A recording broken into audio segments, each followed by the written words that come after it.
Hello and welcome to this latest episode of the Cybernaut Club podcast. Let's get to it, Cybernauts. And tonight we have the mighty Lee Hutchings, actor, director, writer, producer, songmaker. Unique New York. Unique New York. How can we sum up Lee Hutchings? Well, we don't know because we don't know him. We've never met him before, but that's okay. We're going to meet him tonight. We're going to find out everything about him and how we found each other, which is basically the link that is Airwolf and the mighty Gene Bruce Scott. Hi, mate. Can you hear me? I can hear you. Can you hear me? Yeah, there's a slight delay. Your audio seems to be coming through first and then your video. Right, that could just be my rubbish internet connection then. So yeah, it looks like it's caught up now. Okay, that makes a change. How you doing, man? Yeah, I'm good. Very good. I'm looking forward to this. So just to let you know, we're recording straight away and I'll edit this bit out later. It's okay. It's okay. I can do and say anything, right? Yeah, of course you can, yeah. Knickers. There you go. Knickers. Are you still a teaching assistant? I haven't been for a while, man. November, December last year was when I did it for about a week in that period of time. But before then, I was on furlough, like so many people were last year. And I finished properly April 2020. So, and by that point, it was 4 years. So I decided to sort of. Well, I didn't really have much choice in the end, but yeah, it was a perfect opportunity to make a change. Yeah, I guess so. I had decided that I wanted to leave after 4. My plan pre-COVID was to get to 4 years because I started 2016, 2020, 4 years. Right? Okay, makes sense. And I thought, you know what, I'll do 4 years, and by that point, I kind of had enough anyway. And I thought, you know what. It can be very draining, can't it? Oh, mate. It can be really rewarding. This year is my 10th year as a qualified teacher, and I've taught in colleges and high schools as well. So double glutton for punishment. Are you with an agency? No, I'm permanent full-time staff. Been pretty lucky to I got a permanent full-time vacancy a couple of years ago. Good for you, man. Down here in Norfolk. So relocated with the wife and the nippers. Well, there was one nipper. She was 2 weeks old. And yeah, we literally in the first what was it? It was like May 2019. We got married, had a baby, moved house, started a new job, all within like 3 months. So we almost died from that. Like that was hectic. That's the best of time, isn't it? Yeah, but I'm just in over 2 years now with this current company, or this college down here. So yeah, it's going well, but I mean, I always like the past 2 years are the first 2 years where I've actually enjoyed a summer off. But I've been so bored. Like I've decorated the whole house, the garden, everything. Yeah. I'm ready to go back to work. I really am. It's interesting because when you're there, I mean, I've done other jobs as well in different sectors and industries. And it's funny, when you're there, you don't want to be there. Yeah. And when you're not there, you want to be there. We're so, not just us being Brits, but just as people, we are so contradictory. We can be so contradictory. Almost. It's weird, isn't it? Because we have like an amazing ability to have hindsight and to look backwards with fondness. But when you're going through something, you're just like, what's the next thing? What am I doing next? Yeah, absolutely, man. Absolutely. Hindsight is a tremendous thing. So but it's also a pain in the ass. So after you were put on furlough, you know, what was that like for you? Because I didn't, that didn't affect me. I was still teaching from home. So although I was home, I was still quite active. I didn't experience what furlough was like. Yeah. I mean, that's amazing. I mean, you're in a position that was very similar, because I've the last 3 or so months I've moved home. So when we were all going through the pandemic, the lockdown, the what I call the proper lockdown, the first one, I was living somewhere else in my area, and I was living with another guy, and he was very lucky that he could work from home, which he kind of did anyway. He was part-time. Well, he was working home part-time, and then the rest of the time he was in the office. So it really was just an extension of what he was doing already doing. Whereas with me, because I was working with an agency, I'm not going to name the agency, but I mean, we could talk about agency work until we're blue in the face. But yeah, it was a bit of a weird one, because so I was promised furlough pay, which was great. I was like very thankful and grateful for that. And then it took them a total of 8 weeks, give or take, to actually sort it out, because there was this back and forth between the agency and the government. Things were said which were then unsaid, details were told which were then contradicted, etc. So by the time we got the money, it was about 8 weeks, and it was like, for anybody, like even somebody with savings, like, and a bit of foresight, like 8 weeks is an incredibly long time to have no money. Well, and to put you under that pressure, that must have been horrific. Yeah. Well, I'm lucky in some ways, because I do have some passive income. Yeah. So that was helping me. But in terms of, you know, the uncertainty of it all, it was really, really, it was just so overwhelming. And what the irony was, it took them 8 weeks to sort it out. And then a few weeks, probably about 3 or 4 weeks into getting the furlough pay, we were then pretty much close to the schools, the kids going back in September. And of course, as soon as they went back, it was like, right, no more furlough pay, because now the schools are open. Technically, they don't have to provide the furlough pay because the work is there. Although what then happened was that unless you were a full-time member of staff in a school somewhere, you know, if you were like me, I said, look, I'm willing to do part-time. I didn't want to go back and do full-time again, work 5 days a week. I'd had enough of that. So, and even at the best of times, saying you're going to do part-time hours is very tricky for different reasons.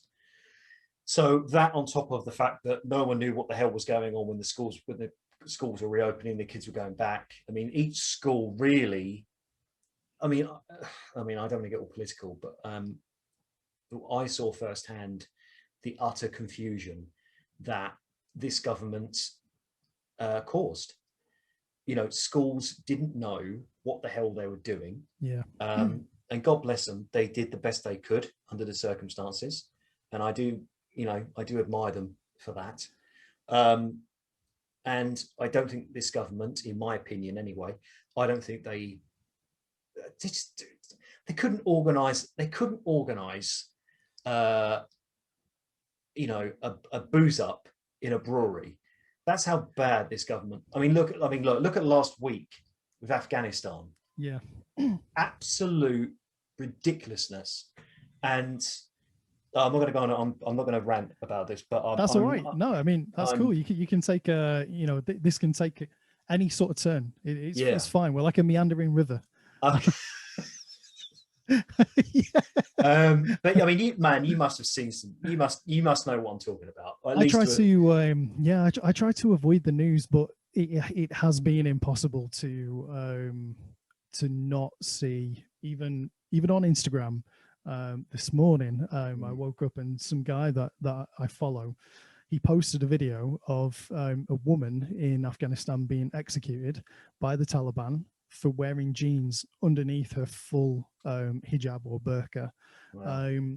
so she was stood there, and then these guys made a speech around her, and then they told her to get on her knees, and she kind of looked like, well, you know, she kind of looked accepting of what was about to happen, but it was brutal. And this guy made a big speech in, you know, Arabic or Afghanistan or whatever language it is that they speak over there.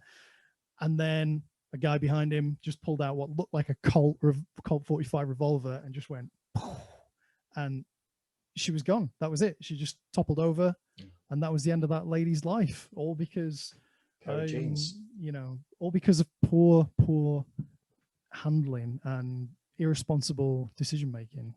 Well, it's funny because, well, it's not funny. I'm going to correct myself there. That's not funny.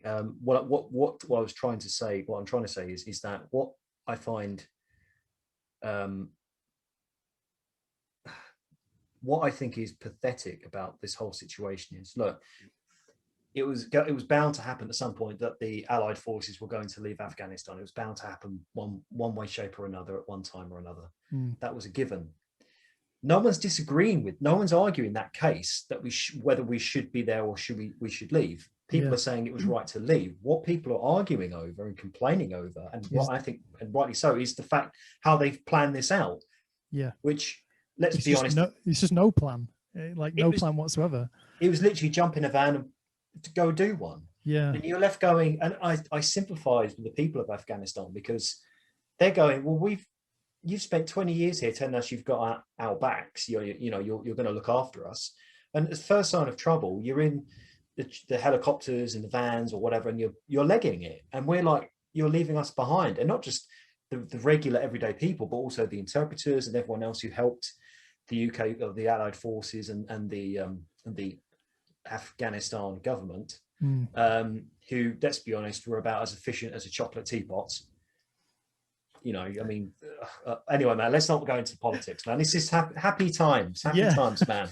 No, it's topical, isn't it? We took a very dark turn there, but we can turn it around. So basically, we'll have that as a prelude. Let me introduce you. Just cut that. It's too negative. People want to be entertained, man. People want to be entertained, not talk about, they see politics. We've had 2 years of, well, even if you include Brexit. Yeah, we had Brexit, which was non-stop. Like, just that word was just like poison in the ear. It didn't matter what side you were on. Everybody was really heated about it, almost like the Democrats and the Republicans in America now, which are just at each other ever since just 2016. Yeah. It's just, the world has gone mad, and we're getting more polarized, and it's all because of echo chambers and algorithms that having effect on communities of people that the designers of the algorithms didn't intend for them to have. These algorithms were meant to bring you more content that you were likely to be interested in, so they can capture your attention. But what's actually happened is, it's like built up this digital wall, this like algorithmic formula of saying, okay, so you're all interested in Republicans, we'll put you all here, and you will never interact with Democrats, or you're all Tories, you will never interact with Labour, and you just get these, pro and cons, or for and against sides, and it's only down the pub where you would have had people come together, or like in a public space where friends of different opinions would have come together and had different types of discourse. And now over the past 2 years, a year and a half, we haven't even had that because of COVID. Well, I don't know how you look. My attitude, I mean, everything you said I think is very accurate and very astute, and I think, I'm no political expert. I'm a person on the street, the same as yourself and everyone else, really. So for me, I only see things from the ground up. So look, I think the last 20, 21 years, I think there's been a steady decline in society. Yeah. I just think there has been. Some may say it dates. I mean, there was that golden period in the 90s. I mean, don't get me wrong, there were problems in the 90s for sure. But it seemed like the end of the Cold War, everything from the end of the Cold War in the early 90s, between then and 9/11, if you want to get really into it, 9/11, that was I kind of saw that as, for want of a better description, the golden period when it seemed that at least people were willing to kind of start again. The world was willing to start again, at least try and correct some of the problems that we'd faced up until that point. And I think throughout that period, you wouldn't find as many people then with despair as you do now. Like, people are just, I know people who are just giving up, like just can't continue with life. They either take their own lives, or I have a whole cohorts of students that I'm aware of that have huge amounts of apathy, that they're just like, what's the point? Like, well, as long as I've got enough money for a roof over my head and the sesh on the weekend, doesn't matter. I mean, don't get me wrong, that is fine. Yeah. Look, you've got to think about those things: having a roof over your head, like having enough money to go out with your mates at the weekend. Look, we've all been there, we've all done it. But I do agree. I think there is a lack of empathy, a greater lack of empathy, and how much of that is down to social media and modern technology. Don't get me wrong, modern technology, social media has a place. There is a positive side to it, but there's also a negative side to it.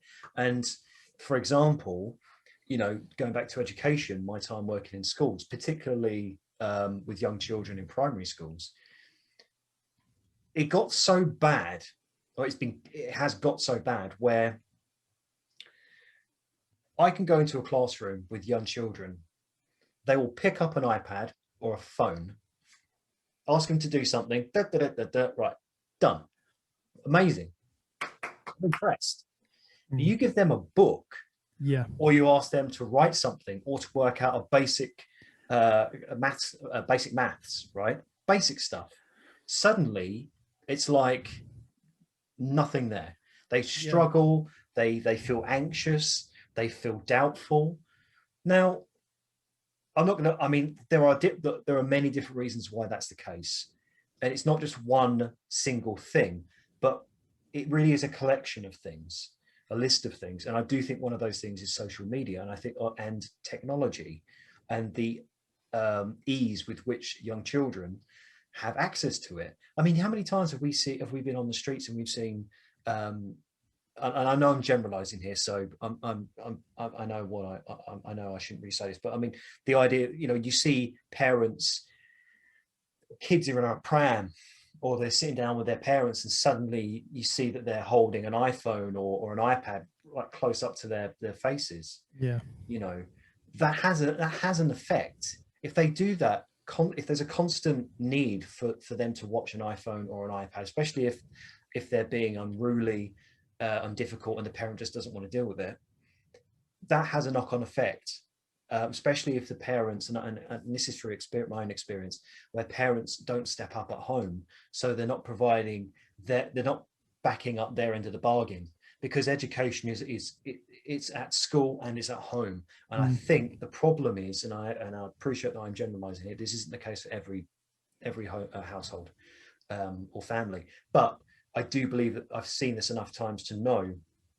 that I think some parents anyway, they get it into their heads that it's all like education is just a school thing. That's where it happens, and it ends like as soon as they come home. That's not the case. No. Look, we all struggle to find time to do certain things. For me, cleaning my bedroom, I'm terrible at cleaning my bedroom. I should give myself more time to clean my bedroom. That's me reminding myself to clean my bedroom this week.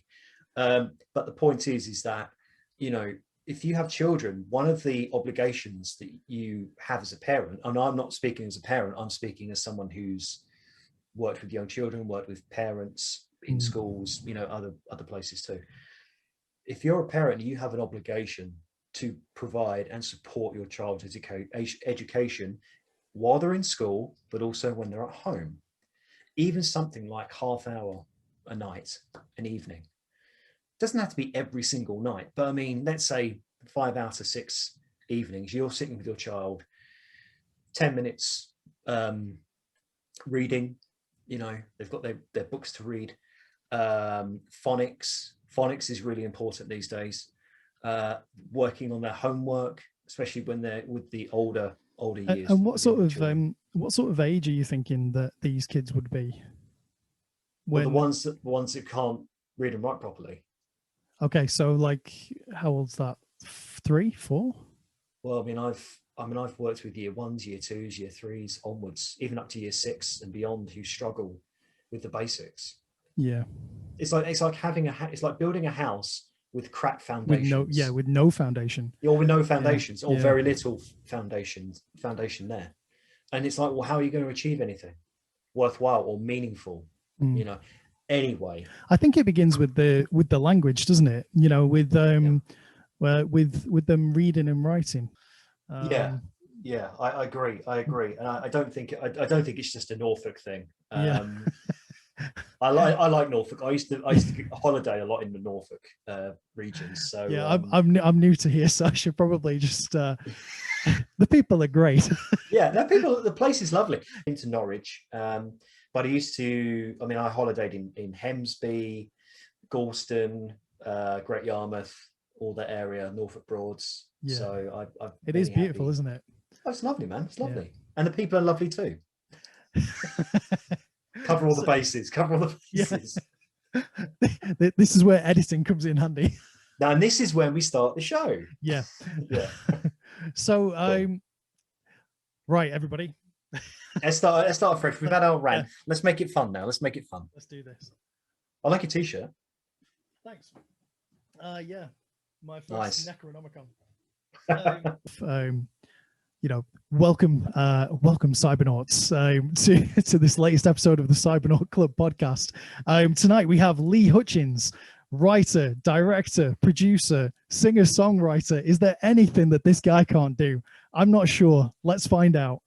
I did something like that, and then yeah.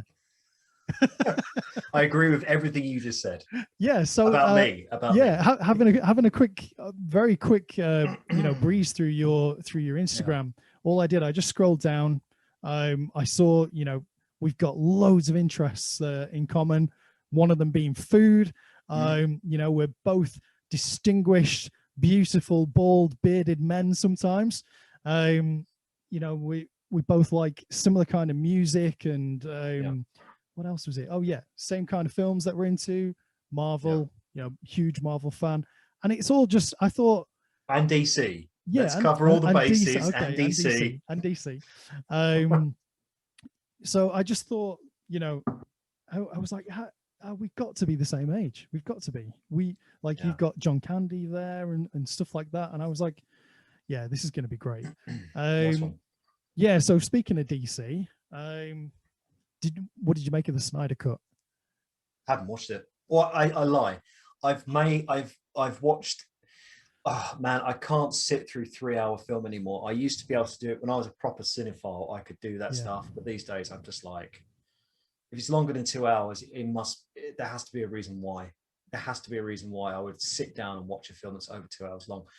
The Suicide Squad, which I think was over 2 hours. The new one that's just been released. Yeah. Yeah, that's the last. I haven't seen that yet. I won't give any spoilers, but it's really good. I really enjoyed it. Much better than the first one. The first one was.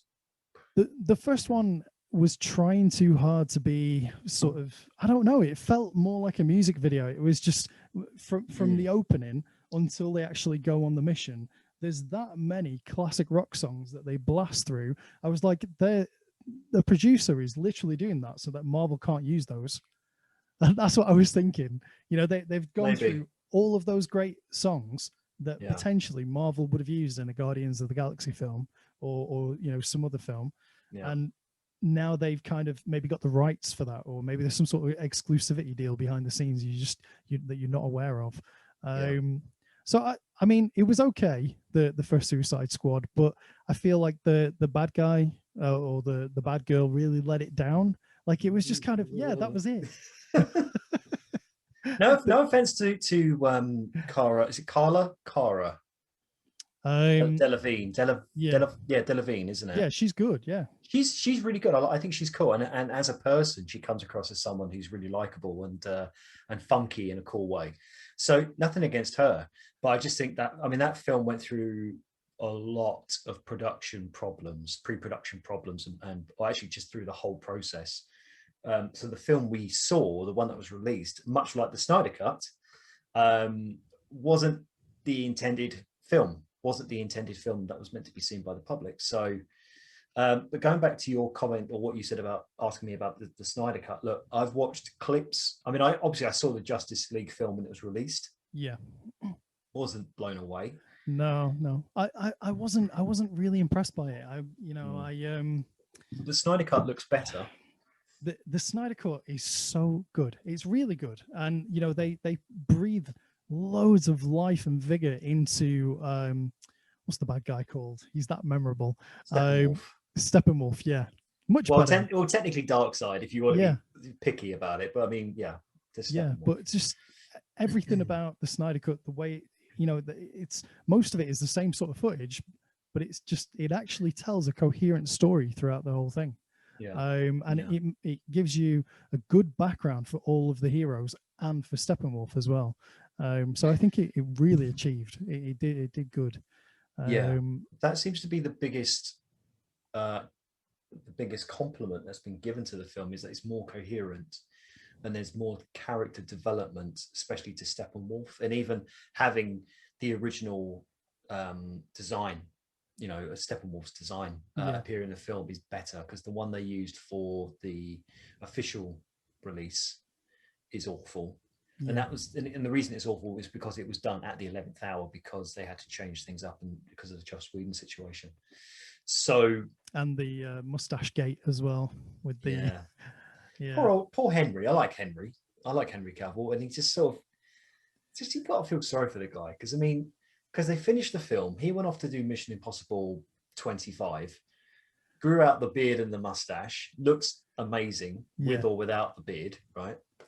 And then, through no fault of his own, has to come back and do the reshoots, and he's not allowed to shave off the beard contractually because he's still doing the Mission Impossible film. Yeah, and he's, to be fair to him, he's being paid a lot of money, so fair play to him. But at the same time, I'm a bit sad that, like, it doesn't appear that he's going to come back to be Superman again, because I think we'll see. Yeah, maybe it's a negotiating tool. Well, his agent also represents Dwayne The Rock Johnson, who's doing Black Adam. Now, Dwayne The Rock Johnson has made it very clear that he wants to go toe-to-toe with Henry Cavill's Superman. Yeah. Now, obviously, having the same agent, it makes that work, doesn't it? It makes it work. And look, if you say, hey, everyone, so we've got Dwayne The Rock Johnson playing Black Adam, which has been coming for ever. I mean, like, years and years they've been saying this film's coming out. Oh, it's coming. Don't worry, it's coming. Okay. And then it finally arrives, and you're telling me that Henry Cavill may appear as Superman, and then him and Black Adam are going to go toe-to-toe. Ka-ching.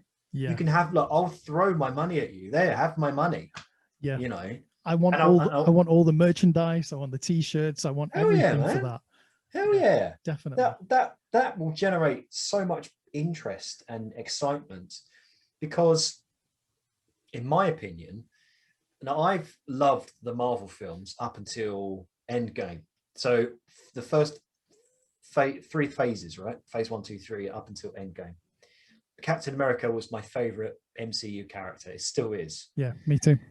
And everything I've seen since, it's all very, I just.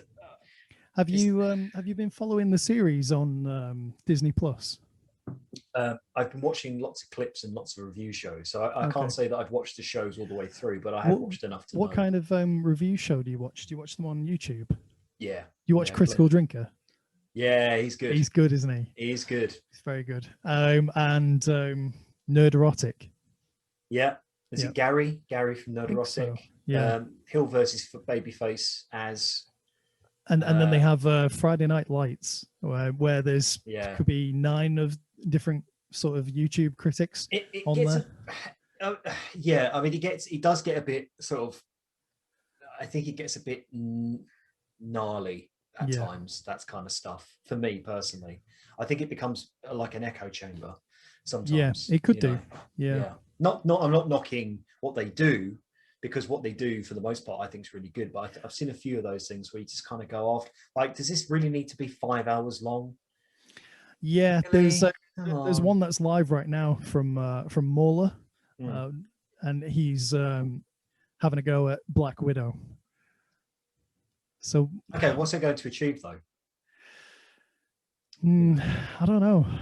Is he just slating it, or is he actually giving like I'll give it like Critical Drinker gives really good critique. Yeah, really good, really in depth. Like so basically his method is he goes through the movie in detail, pointing out little bits that are wrong with it throughout, and then once he's got to the end of the film, goes back and says, look, this is everything that's wrong with it, and this is how they could have fixed it. So it's not of any use. Like, it's not the end of his project and Marvel are going to watch that video and go, oh yeah, nice one, bud, we'll take all that on board for the next one, or we'll do like a Snyder cut of Black Widow. It's one of those things. Have you seen Black Widow? Yeah, I kind of like, so when you say you liked everything up until Endgame, that includes Endgame. I liked it. I mean, Endgame, I thought Infinity War was the stronger film of the two, which I think most people agree. They do agree that that's kind of how it is between the two films. That's not to take anything away from Endgame. I got more Captain America in Endgame. That made me happy, and what he did and everything I thought was great. And I thought the way they wrapped up his story and Tony Stark's story was really good. The problem, I think, look, I'm no one in the grand scheme of things, right? I don't work for Marvel. I'm not employed. I'm not on their books. I'm not John Campea. I'm no one, right? I just have an opinion. But you are a fan, though. You are. You are a bill payer. Yeah. Do you know what I mean? You're their target market at the end of the day. And also because of my background working as, like you say, writer, director, actor, etc., working on film sets and everything. So I kind of had some understanding of what goes on and story, etc. So the problem I think they're having now, obviously I say they're having, I mean, they're still successful, they're still generating an interest, and I'm sure that Marvel will carry on doing so for years to come. The problem I have now, it's a vibe thing. It feels like,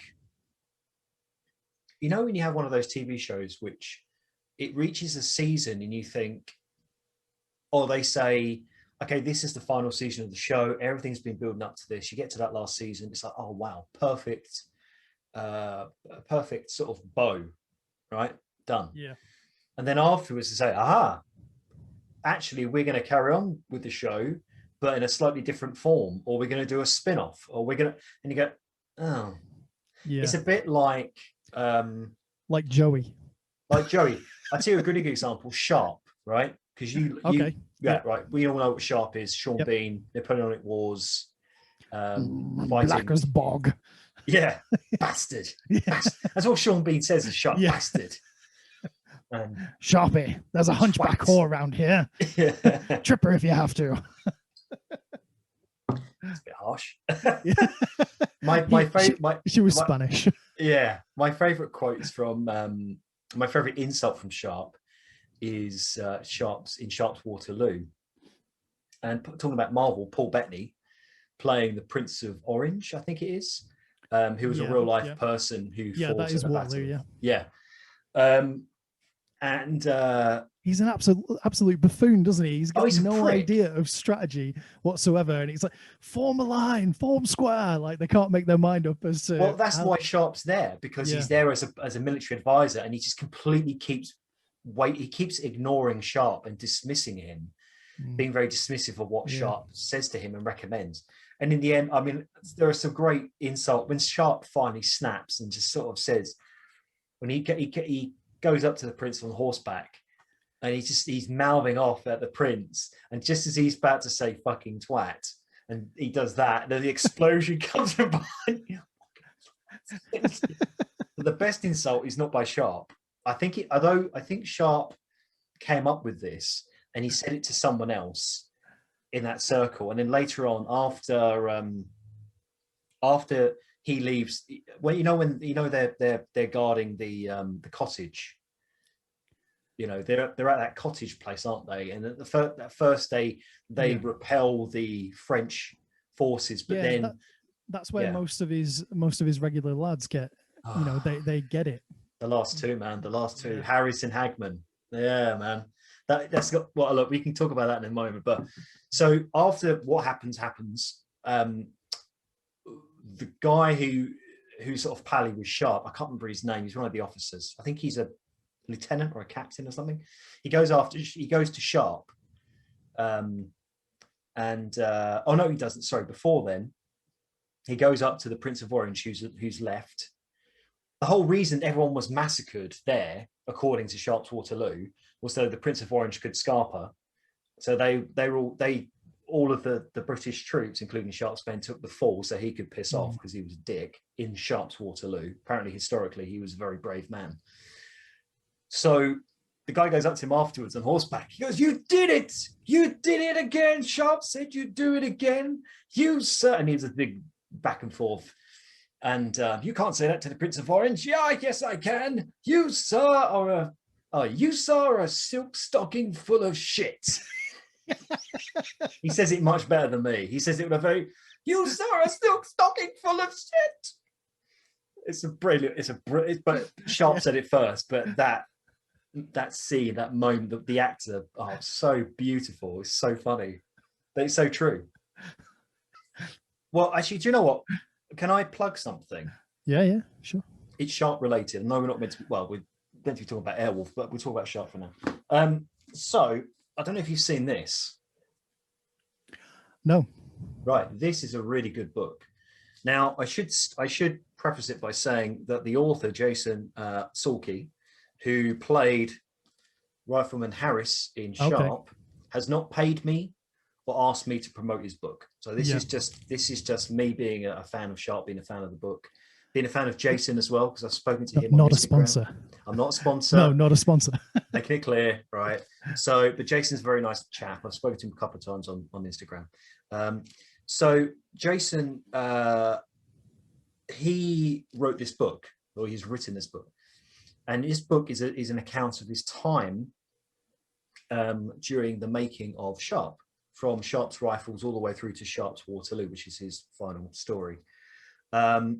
And it's called From Crimea with Love, because the first three series of Sharpe were filmed in the Crimea, and this was post fall of Soviet Russia, but obviously years before, current world events. Yeah, I knew that most of the extras were Russian guys, weren't they? All the people playing French or Spaniards or wherever they were. Yeah.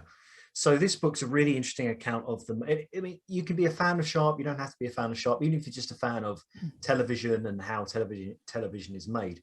This is a really good book to get. It's just been published, so it's quite recent. I finished it the other day and was very sad to do so. But yeah, I highly recommend this book by Jason Salkey. So From Crimea with Love, Misadventures in the Making of Sharpe's Rifles, available from all good bookshops and online services. So online. But none in particular. None in particular. I won't tell you where I bought it from, which online service. But anyway, yeah, very good book. Check it out. Yeah, it looks awesome. It's a great book. Lots of cool pictures, because he took lots of pictures and he had a video camera and he was filming lots of behind the scenes footage as well. So can you just imagine the banter that group of lads would have had over there whilst filming that series? They without going into too much detail, because there's obviously, I don't want to spoil it for people who want to read the book, but let's just say it was interesting how that series was made, i.e. it was fucking crazy. For different reasons, different reasons. And I read a couple of the Bernard Cornwell Sharpe books a while ago now, and Sharpe was meant to have a mustache, wasn't he? Right, I'm going to refer to the book. So I should say it's with a foreword by Bernard Cornwell, or Bernard Cornwell, whichever pronunciation you prefer. Interestingly, now I don't know if you know, but the original Sharpe wasn't Sean Bean. The original Sharpe, or the original actor cast to play Sharpe, was Paul McGann, who would later go on to play the Eighth Doctor. And I don't think you can see it really, but there are pictures in the book which show you Paul McGann as Sharpe. Oh, right. Okay. Early on. And then what happened was that there was an accident. They were playing a game of football on their day off, and Paul McGann injured himself. And this was sort of early on in 3 or 4 weeks into the original shoot for the first couple of episodes. And so Paul McGann had to leave. I'm condensing a very long story here, but he had to leave because of this injury. And so then they got Sean Bean in, and they had to reshoot most of the stuff that they'd already shot. What a like a coincidental lucky strike for Sean Bean, because that's basically the foundation of his whole career. Well, he was considered for the role already. I think the idea was it was between him and Paul McGann, and they chose Paul McGann, and then it just so happened that he was available to come in and replace Paul McGann. But interestingly, going back to what you just said about Sharpe's appearance, originally Sharpe was from London. He wasn't from up north. He wasn't from Yorkshire. Yeah. Apologies to anyone from Yorkshire who might be listening in. I think that was pretty good. Yes. Leave your feedback in the comments, and still like and subscribe, even if you're from Yorkshire. Yeah, no offense will be taken. I love North Yorkshire. I'm from Essex, so you take pot shots as if you want to.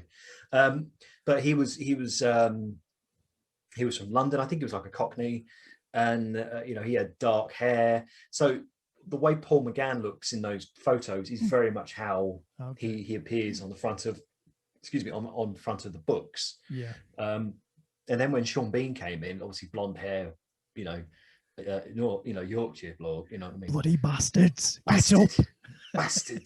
I love the. Oh man, I've just been watching clips from Sharpe, or clips of Sharpe, and it seems that every other clip, Sean Bean's just saying "bastard." You can get somebody's like edited them all together, where you can just get all of the times that Sean Bean says "bastard" in one video. Oh mate, his insults are amazing. Going back, I mean, just yeah. My favorite is bastard. When Sean Bean just punches a guy in the neck. Like, I can't remember what episode that is. Oh my god! Right. What episode is that? He punches him in the neck. Oh god, he punches everyone. Sorry, go on. Yeah, for like disciplining this guy. He punches him right in the neck. I can't remember. Is it the one? It might be Sharpe's Gold, which is series 3. Is it the one where the guy steals the chicken? Yeah, I think so. And Sharpe gives him a kicking, but then I don't want to spoil the episode, but yeah, so I think it might be that one. Yeah, but I think those episodes are 30 years old now, so well, you never know. You're all right. You can spoil it. It'll be fine, won't it? Okay. Well, he ends up being dead anyway, doesn't he? So he gets hung by. Yeah, he's a Scouser, isn't he? It's only a chicken. Yeah, it's only a chicken. yeah. But the actor who hangs him or arrests him. Yeah. See, I've got a bit of... Is it Hageswell? It's Hageswell, isn't it? Hageswell? Is he in that one, in Sharpe's Gold? Maybe. Pete Postlethwaite? No, right. So this is all fresh in my mind because I've read the book and I've watched the clips. So Pete Postlethwaite, Hageswell. God rest him. Yeah, Hageswell. Sergeant Hageswell. So, Sergeant Hageswell. Bastard. Obadiah. Obadiah Hageswell. That's a pretty good impression. Yeah, I got lashed because of him for something I didn't do. Anyway, loads of people from Yorkshire just commenting now. They're cringing now, aren't they? Essex boy trying to do a Yorkshire accent. I think you'll be all right. I don't think they've got the internet up there yet. You'll be all right. I did not say that. You said that. We've got it in Lancashire, but I'm not sure about Yorkshire. To be fair, the signal up there is pretty shit. But then the countryside's gorgeous. So yeah, it's mountainous. I love it. It's beautiful up there. No, he's in. There are 3 stories in series 2. Company, Battle, Sharpe, and then honor. Honor. And Higgswell, bastard. He's in Company and he's in Enemy. Sorry, Enemy's the second one, because that's when, spoilers, Sharpe's wife he kills Sharpe's wife. Higgswell, like, he in the first episode that he's in, he starts out as like you can tell, you know, he's got the twitch and he's he's an on edge character. He would be a Vietnam vet, you know, only he was born in the wrong time period. Nuts. He's absolutely mental. He takes off his hat and he speaks into it. Yeah. Mother. Mother, I'll get the mother. Oh, mother. Oh. And it's he nicks the picture of the other officer's wife, and somebody else gets the blame for it. Yeah, Higgswell's got the picture in the top of his hat. So in that episode, he's still part of the military and he's still respected or feared, but then in the next episode he's completely rogue. He's like a pirate, isn't he? He's like completely off the hook in the next. But that's because of what he does at the end of Company. So I mean to be fair, he was making enemies of Sharpe and Harper and everyone else during Company, and then it sort of crescendos at the end of Company, which is a really good episode. And then obviously Enemy, I think it's set a few months afterwards, because I don't think there's a big gap of time between the two. I think Sharpe says so. But yeah, he's on the run. He's a deserter because of what he did in Company. And they're like a band of outlaws, aren't they? Kind of raiding different people, you know, the little spots wherever they come across, you know, they're just taking whatever they can to get off the continent. I mean, he was amazing, and it's a shame, spoilers, that he did eventually end up dying because of his actions and stuff, but he was only in 2. But then you look at someone like Duco, the French spy with the little round glasses. He's just a bastard. He's a bastard. And his opening story is Enemy, his first appearance as Enemy, and the way he talks about Sharpe's recently deceased wife, and everyone just wants to give him a good kick in. The Sharpe goes up to him, and eventually he just takes off his glasses, throws them on the ground, and just stomps his foot on them till the death. You know, it's amazing. You know what is never, it's brought up once in the series and never accounted for afterwards, which is Sharpe as a child. So Sharpe has a daughter called Antonia. And so he has this beautiful exchange with the Needle. What's her name? His missus. Oh God, why am I blanking? Yeah. Why am I blanking? Teresa, yeah. That's it. Yeah, Teresa. So he has this exchange with Teresa where she said, all men should have daughters. It puts honey on their tongues, which is a line that's stuck with me. It's really nice. And then he shouts out, Antonia, like he's really over the moon, like he's buoyant at the fact that he's going to have a baby. Yeah. And then never again is she mentioned. Well, I think the last appearance, I get the I think, like, Sharpe fans, if you're watching this, please correct me if I'm wrong. Yeah, help us. I think she goes missing or something. I think she's taken somewhere out of the picture and she sort of disappears and Sharpe doesn't know where she is, or I don't know what. Well, there's an episode where they have to break into this city that's like a fort on a hill, isn't it? And that's Company. Right, yeah. So he has to get there to save the baby, because those guys are the French are gonna overrun it and kill everybody who's inside. Yeah. So he does that, and at the end of the episode, he's got the baby, but then that's it. Well, Teresa's there as well. She and the baby are in there together, and then they're fine. They survive, and then it's the next episode when Teresa dies. And then the baby's left with Teresa's sister or something. It's all very I have to rewatch them. I haven't watched them in order for a very long time. Just been watching clips and sort of reading the book. But anyway, Sharpe. Really it's good. Amazing. It's really bastard. That's it. Bastard. Sure, being saying bastard is the best thing ever. But I've got a couple of friends coming over tomorrow for the first time in a very long time. One of them's coming up from Essex. He's originally a Lancashire lad, but he's down there now. He's been living down there for a long time with his beautiful wife and 2 kids. And another lad is coming down from Lancashire. So shout out to Millsy, who's coming up from Essex, and John Dawson, Big JD, coming down from Lancashire. And these guys, they know Sharpe way better than I do. You know, they can quote almost every line.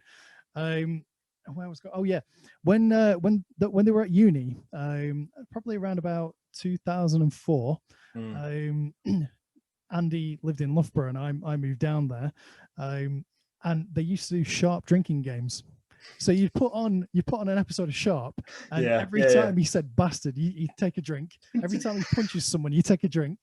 Every time a horse neighed, you take a drink. You know, every time every time he shot, stabbed, punched, just you'd be rat-arsed. Every time what's the Hagman? Every time Hagman starts singing, take a drink. You're guaranteed at the end of every episode to have a drink because you sing, or just I don't know what other ones you could. I mean, like there's so many of those. Every time Sharpe gets off with some random woman. Elizabeth Hurley. Yeah. That was that. If you watch it, buoyant, in her prime, yeah. She's they talk. Don't worry, they do talk about Liz in the book. Do they? Oh yeah. She's cracking. She was very flirtatious with everyone. Apparently, Sean Bean was immune to her charms. Really? Which flustered her somewhat. So she's 56 now. Oh wow! Okay. Obviously, still just a goddess. Oh, she's gorgeous. But back then, how old would she have been? 20s, maybe. I think her episode was 94, 93, 94. So she'd probably be late 20s. Sharpe's Enemy, 1994. Yeah. Yeah. So she was like. It was prime Liz Hurley. Yeah, she was also in an episode of The Equalizer. Do you remember that? The Equalizer? Was she? Yeah, she's in like one episode. I think she's maybe not his daughter, or she's a girl who he helps. Oh, okay. Yeah. That's a show. That is actually that is my earliest TV memory, I think, because I remember watching that when I was a kid. You were too young to have watched it, weren't you? At the time. No, well, I remember it was on when I was a baby. 84, 85. But that was like a nighttime program. Like that was like really late at night. I remember that The Equalizer was always on really late. Like it was something that I was not meant to watch as a kid. I don't know whether I don't know. Well, I mean, it used to, right. So I remember it being this way. My dad would. I remember being put in front of the TV so my dad could go and pick up my mum from shopping, and that was one of the things that happened to be on. So that must be early then. That must be during the day. Oh mate, you're asking specific details now. I'm like, this is 1984, 85. I'm like, I could barely wipe my own. Well, I couldn't wipe my own bum. I wipe my own ass. I'm a superstar. As if I could talk then. But no, I remember that opening title sequence with him in front of the Porsche and the Equalizer and the red text. And that's something that's just been burned into my brain. Funny enough, I bought the box set of the original Edward Woodward Equalizer and I started rewatching it and I just thought this doesn't hold up. Does it not? No, well, I mean, he was, God bless his soul, the late, great Edward Woodward, a fantastic actor, and he's good in the role, but the show itself, it's very 80s. It's very much of its time. Yeah, I haven't seen the remakes with Denzel. I haven't seen either of them, but you know, it's. How about the Queen Latifah remake that's happening now? What, of Taxi? No, of the Equalizer. What? There's a new version of the Equalizer now with Queen Latifah playing the Edward Woodward role. Sign me up. Take my money. No, what? Can I have my money back, please? I want a refund. No offense to Queen Latifah. No, I like Queen Latifah. No offense to ladies anywhere. But I like Taxi. I like doing Taxi. Yeah, I mean, she's great. But what's that? Last Holiday as well. That's pretty funny. Yeah. But Yeah, that's a terrible idea. Whoever came up with that idea in Hollywood or TV land, they I don't need know, man. sacking. Just get them, show them the door. See you I, later. I That's a tell you bad what, idea.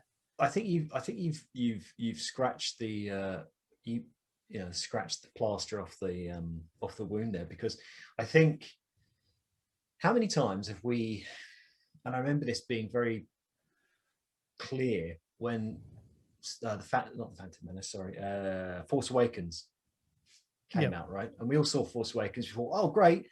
Basically, it's a New Hope all over yeah, again, but I forgive them because they're starting fresh, right? yeah. Because Kind it of. because it looked quite good. The characters were somewhat new. It was, Yeah. it was a New Hope, but and at that point when that came out, I was really excited for what the other two would be like. I was, I was like a little kid again. Yeah. And I was like, yes, let's continue with the Star Wars saga. Yeah. And then, Wah, wah. yeah, Well, the point I'm trying to make is between the Force Awakens and the second one, the Last Jedi. your mind has blanked it out, hasn't it? Yeah, it Yeah. has. Wah, wah. With the, Um, the but how Last many times? Jedi. But how many times did we? How many times did we all come up with ideas or create content or whatever, or watch content where people were given all these Star Wars fans and film fans and content creators Of how the storytellers, story continues. how many? Yeah, and we all go, oh, these are amazing. Yeah. No, there's no way. There's no way that the filmmakers have not thought of these already and used some of these in the next film, or have come up with even better. Yeah. Because they're ideas. professionals. So, Yeah, they're professionals. That's yeah. what they get paid the big bucks for. And then we watch The Last Jedi and we go, what the fuck is this? What the hell is this? Luke Skywalker doing that. That, to me, was the warning sign. I went, Yeah. half the audience laughed, half the audience, including myself, didn't laugh.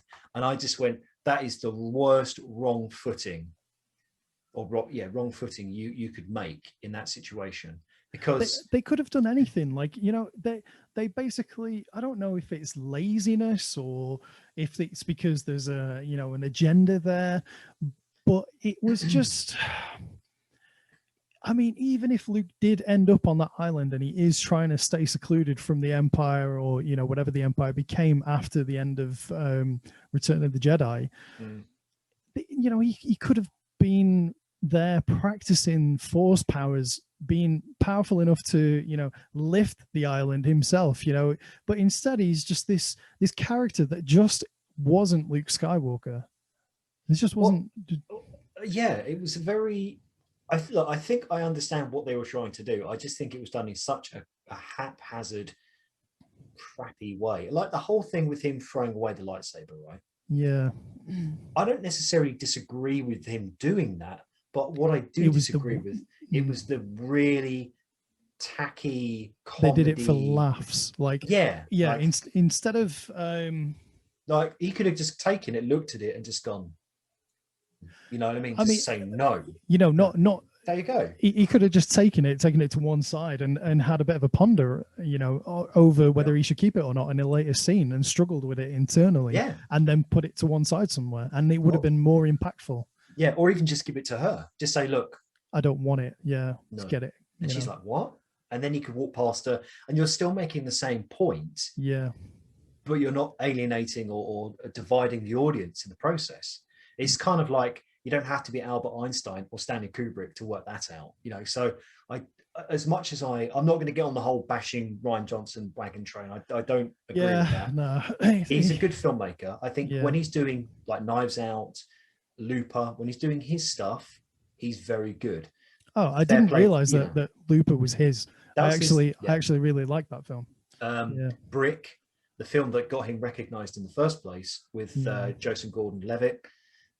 Watch Brick. Brick's a great film. So when he's doing his thing, it's fine. Right. He's good. When he's doing his style of storytelling, usually with a script that he's written, it's fine. But the problem is you're coming into something which is pre-existing. It's got a massive fan base. I always have the same problems with the new Star Trek films and series. We could be here literally until tomorrow morning talking about the state of modern sci-fi cinema. and cinema and television. But there are enough channels out there who do that already. I'm not going to get into that. So, but I do think that there's an issue here where when you've got the fans coming up with better ideas, but fans like us who just sit in our bedrooms talking about this stuff because we love it, when we're coming up with ideas to these multi-million-dollar making, in some cases anyway, franchises, right? And then when you go and see the actual finished product, which is meant to have been made by professionals who are being paid the mega bucks, and you go, right, none of that matches the same level of creativity or quality that myself or all the other people I've watched on YouTube expect or have come up, their ideas. And you kind of go, where's this gone wrong? Why is it that people on YouTube can come up with like an infinitely number of better suggestions or story beats or ideas than the people who are being paid by Hollywood to do the same thing? Where's the originality? Where's the creativity? It's all very, very plain Jane, Well, I mean, you had, Lucas making the original trilogy, and he came from making American Graffiti and making, is it THX 1108 or something like that? Yeah, that was his first film, which has merit. Yeah, for sure. Phenomenal sci-fi. Yeah. Like when you watch that, it's in a league of its own for uniqueness, and you can see that they're working with angst, uncertainty, using every penny that they've got to the best of their ability, and trying to produce something that's unique and new and exciting in many different ways. And I think that, I don't know if it's the combination of mass media and the people who create these things, maybe they don't read as much as people would have in the 70s. Maybe they're spending more time watching things, consuming things as a moviegoer themselves, or as a TV watcher, and making notes and thinking, oh, that's a good idea, instead of like reading like a deep book or philosophy or something, thinking, oh, actually I'll take those key points, they're quite interesting, or that's universal, the hero's journey is quite a universal concept, maybe I can turn that into a three-parter. I don't know, I just feel like the new Star Wars trilogy is shallow. Like, it's just, yeah. I think I should mention now, I do have some experience writing and developing projects, which have actually gone to. Let's talk about you. All right, let's okay, this is where the show starts. So because that's what we're here for. So Lee, let's talk about you. Tell me about your background. So we've already covered a little bit about teaching assistant. We've talked, we have a common ground in movies and interests, but just in case anybody who watches this, Lee and I have never met, and this is our very first conversation that we've ever had, other than a couple of messages over Instagram.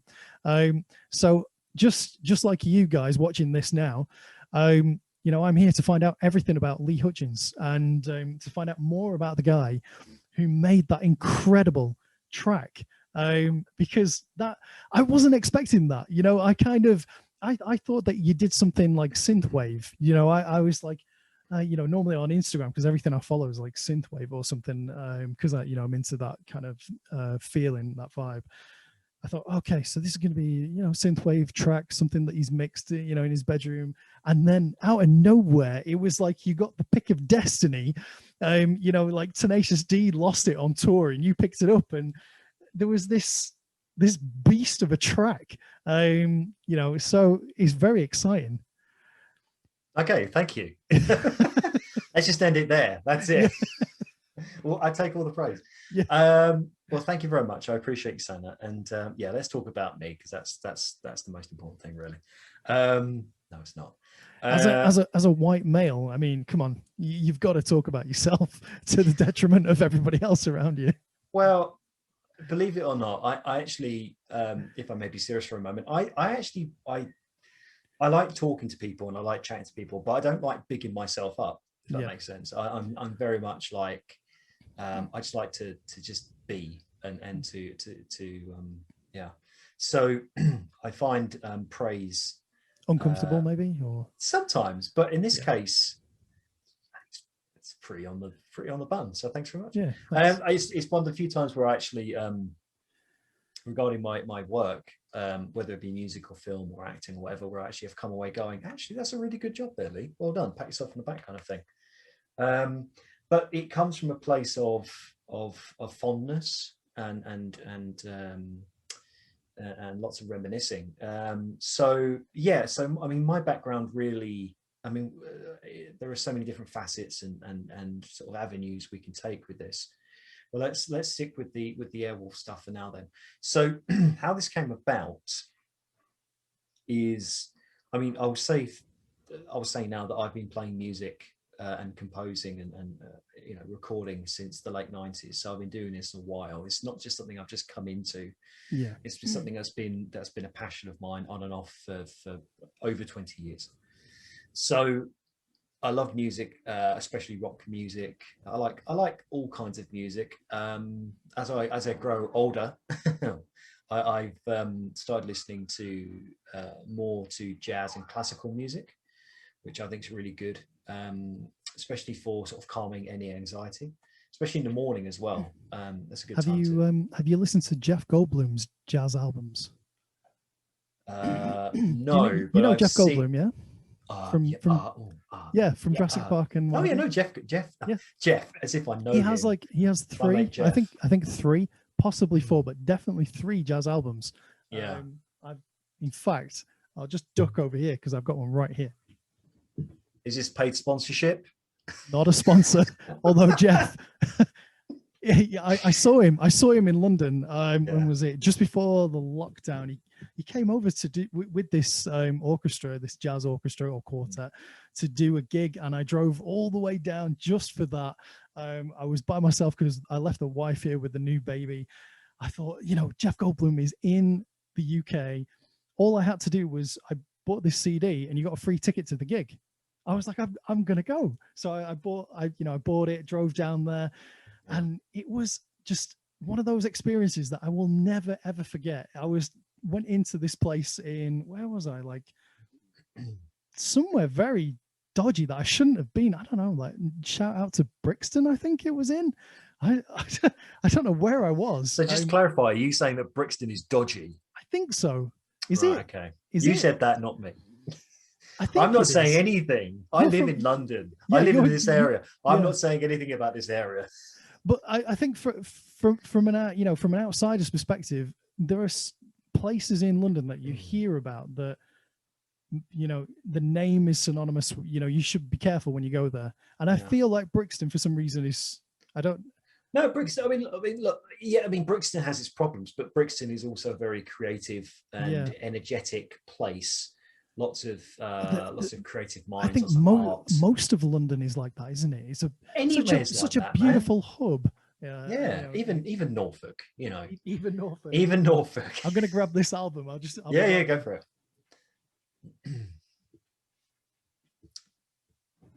There we go. Okay. Here we are. So there's Jeff. That's my Jeff Goldblum. It's pretty crap. Not a sponsor. Oh man, nice. It opens up like this. There he is. He looks a bit like Max Headroom. That he's going to start glitching. he was fascinated with in between every song, he did like a little bit of Q&A with the crowd, and with the almost like a little bit of stand-up in a way. And he was fascinated, but it just became really apparent how many of our English dishes contain sausages. He was like, so you have toad in the hole and Yorkshire pudding, and he was just kept going on, and he was like, what's in these things? And people were going, sausages, like from the crowd. And he was like, sausages again? I thought I was in London, not in Germany. Like, what's going on? But that was that was a phenomenal experience. And that's chaos theory. Yeah. And thanks to the wife for letting the wild horse run that night. Letting the wild stallion run free across the fields of Norfolk. Yeah. So that was, yeah, you should check that out because that's great for relaxing, for studying. Very, very good. I've heard, I have seen clips of him playing jazz piano, and somebody was saying, somebody was doing a reaction video, and somebody was saying that the way he plays and the melodies that he creates is very synonymous with Thelonious Monk. Yeah. Thelonious Monk. Yeah. The way that he plays, the person who was doing the reaction video, he said that that's probably where Jeff Goldblum got his style from because they're quite similar. Yeah. He was very good. But I just remember being awestruck by the saxophone player. I mean, there's just something about saxophones. They're just amazing. You think of like Baker Street or, you know, just, you know, and the Commitment soundtrack. There's a lot of saxophone on there. The Simpsons, obviously, Lisa Simpson, and the crossover with Family Guy when she gives it to Meg. No, but I was thinking more of the bit when Homer, you know, he sits on the edge on Lisa's bed and he's like, saxophone. That kills me every time. Or Jack Black from Tenacious D has a little saxophone or saxodoodle or something. Is it Jimmy Kimmel? I think it was Jimmy Kimmel. He goes on, he does that little jam with the band. Yeah, that's amazing. That is amazing. Awesome. So getting back to you've got this eclectic love of music. What instruments can you play? What instruments have you learned throughout your time? Everything. Every instrument ever made. Because I'm trying to learn. I'm trying to learn piano. I got. Oh, it's hard. That's one of the instruments I have a keyboard, but I don't actually play. I have a keyboard downstairs, and I also recently bought myself, not a sponsor, one of these. Oh, okay, nice one. Which is, it lights up, so you have your phone or your tablet here, and it's like, do you remember Guitar Hero? Yeah. So it's like that with the notes coming down, and you learn how to play with it. Yeah. Okay. Well, I've got this, which I just so happen to have with me, which is big old chunky Yamaha. Get that. Beautiful. Yeah, it's a thing of beauty. Although I'm selling it at the moment, so if there are any buyers, 50 quid bargain. There you go, bargain, 50 quid. Actually, I've got a spare keyboard table. I'll give it to you. It's just in my shed. Yes. So there you go. Synergy. Fate.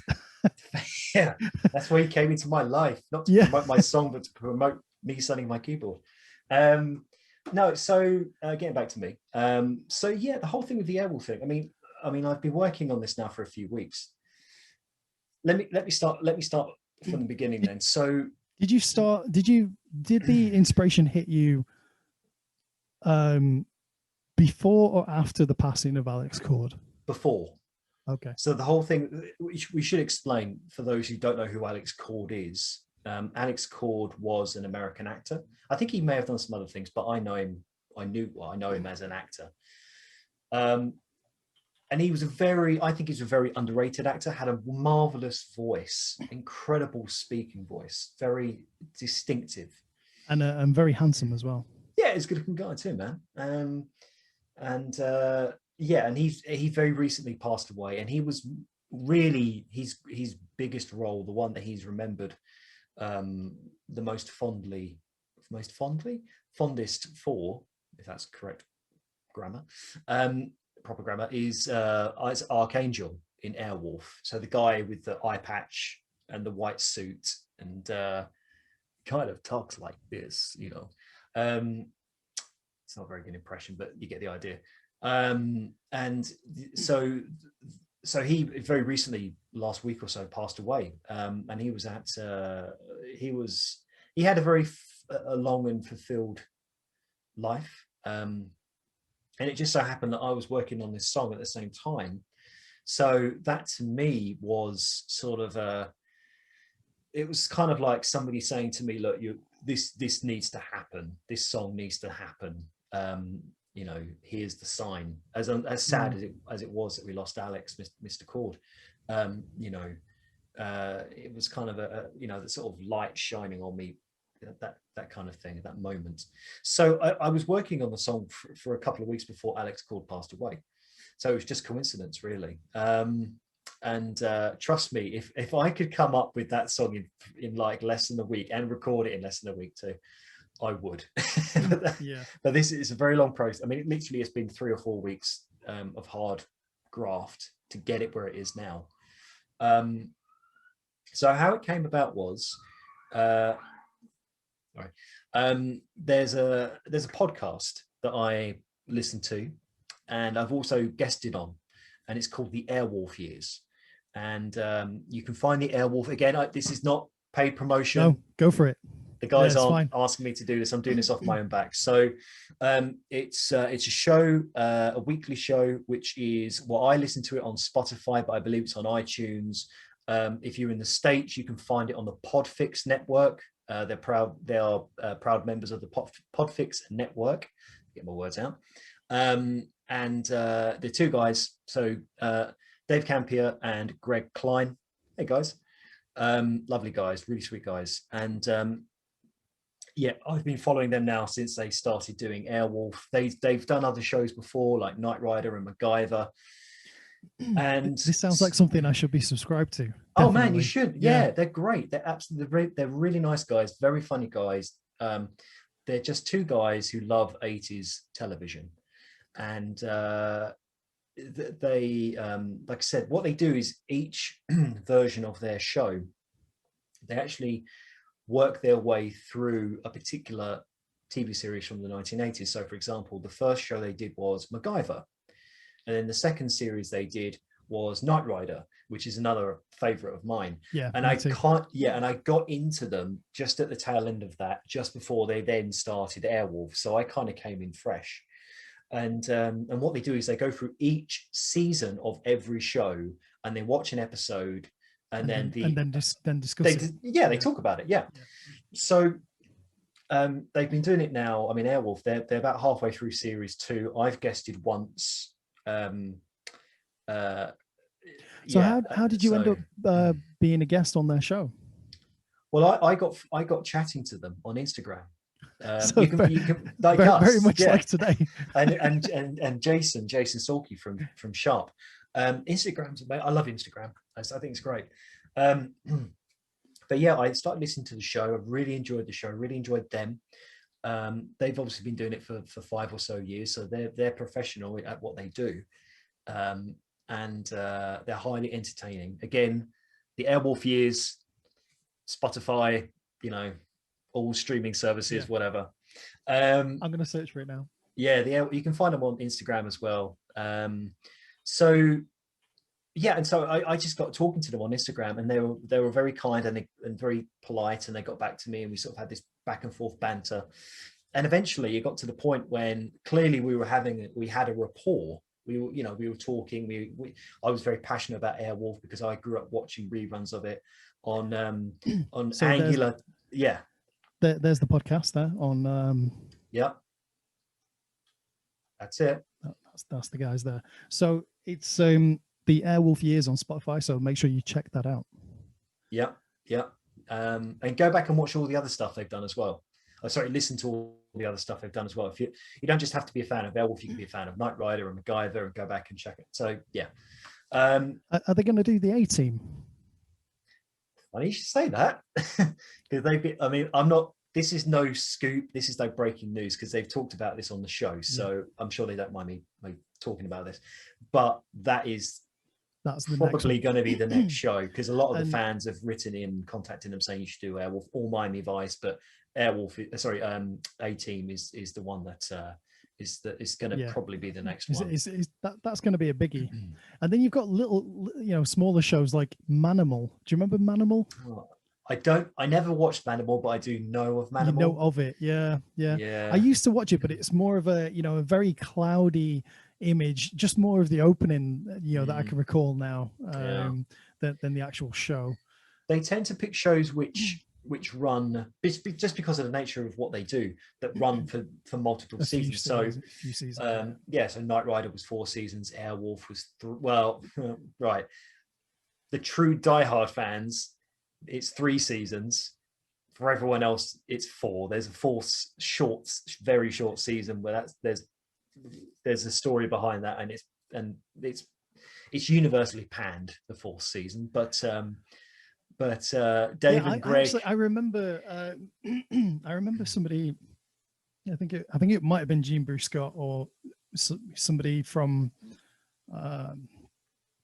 that crowd, from that podcast. So one of the 2 podcasts that I did with Gene, where it was said that it wasn't received as well as the others.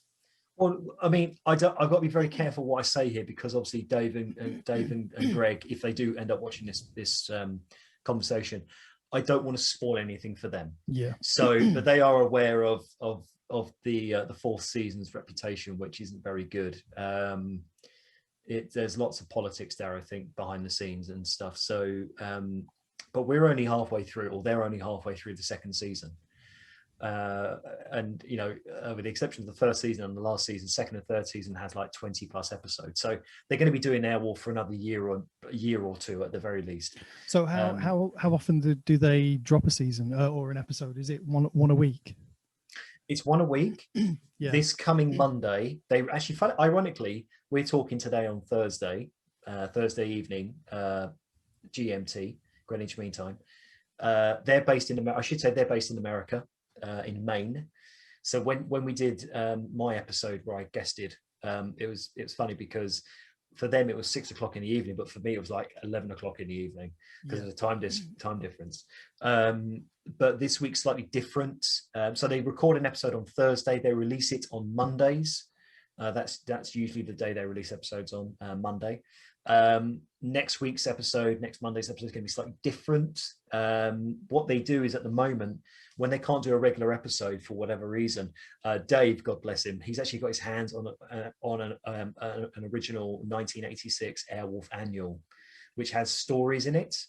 So stories which the writers created, and they've published them in this annual. And so what he's done is he's already done one of the stories, and now he's going to move on to the next story, and he actually narrates the stories. It's like an audio book in some ways. They're short episodes because obviously he's only doing from the book. He's only reading one story per mini episode of the show. So this week he's reading the 2nd story from the annual, and he does a great job, reading the stories, and they're very entertaining.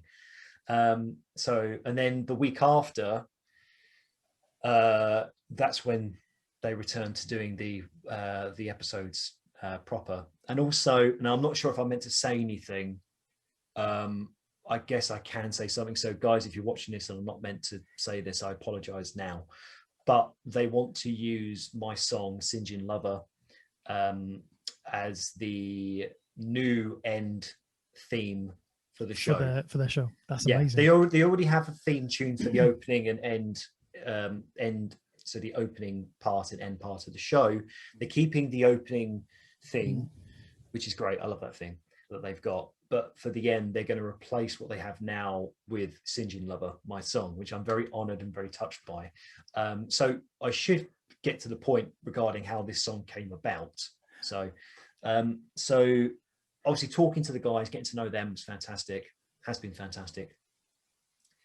They have a growing fan base. There are other people who love the show and have come onto their show and talked like we are now. So their fan base is growing, which is fantastic, and I'm really happy for the guys. So because of one of the episodes, like for those who don't know Airwolf, the idea is you've got Stringfellow Hawk, played by the late Jan Michael Vincent, and he's an ex-Vietnam helicopter pilot who lost his brother, SinJin, St. John SinJin, whichever pronunciation you prefer, in Vietnam. He had to leave him behind. Cut forward years later, the super helicopter Airwolf's been stolen by its creator, Moffat, played by the British actor, the late great Mr. David Hemmings. And this is all explained in the pilot film, which is, I like the pilot film. It's quite dark, as is the 1st season of the show. So what then happens is that Stringfellow Hawk and his friend, played Dominic Santini, played by the amazing Ernest Borgnine, the saving grace of Airwolf. wonderful actor. Again, we've lost him. Sad.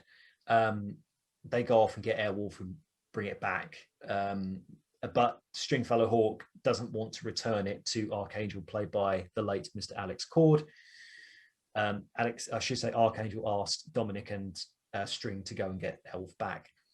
And he says, look, Stringfellow Hawk says to Archangel, I'm not going to give back Airwolf until you find my brother, who's missing in action. SinJin is lost in action. That's an impression of the guys on the Airwolf podcast saying, SinJin! Where's SinJin? Anyway, it makes sense if you listen to the Airwolf years. Anyway, and so the idea is that the show is String has Airwolf. He's not going to give it back until SinJin is found. And in the meantime, he goes on missions for Archangel, or like if one of his friends comes to him and said, oh, Stringfellow, I need your help solving, you get more of those stories in the later seasons. Anyway, so the whole point of SinJin Lover, one of the episodes they were reviewing, there are always constant references to SinJin. Okay, and it was becoming a bit of a joke. And do you ever see him? Do you ever see the character in flashbacks? You see him in flashbacks, yeah. So the idea is that and it was like it was getting ridiculous. The whole sort of like, gotta find SinJin.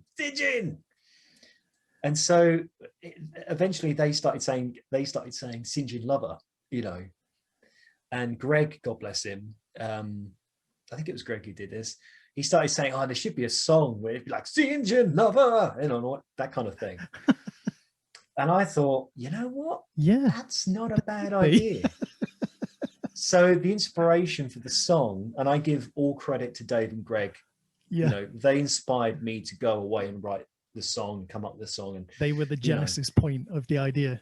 Yes, they were the Phil Collins to my Peter Gabriel. No.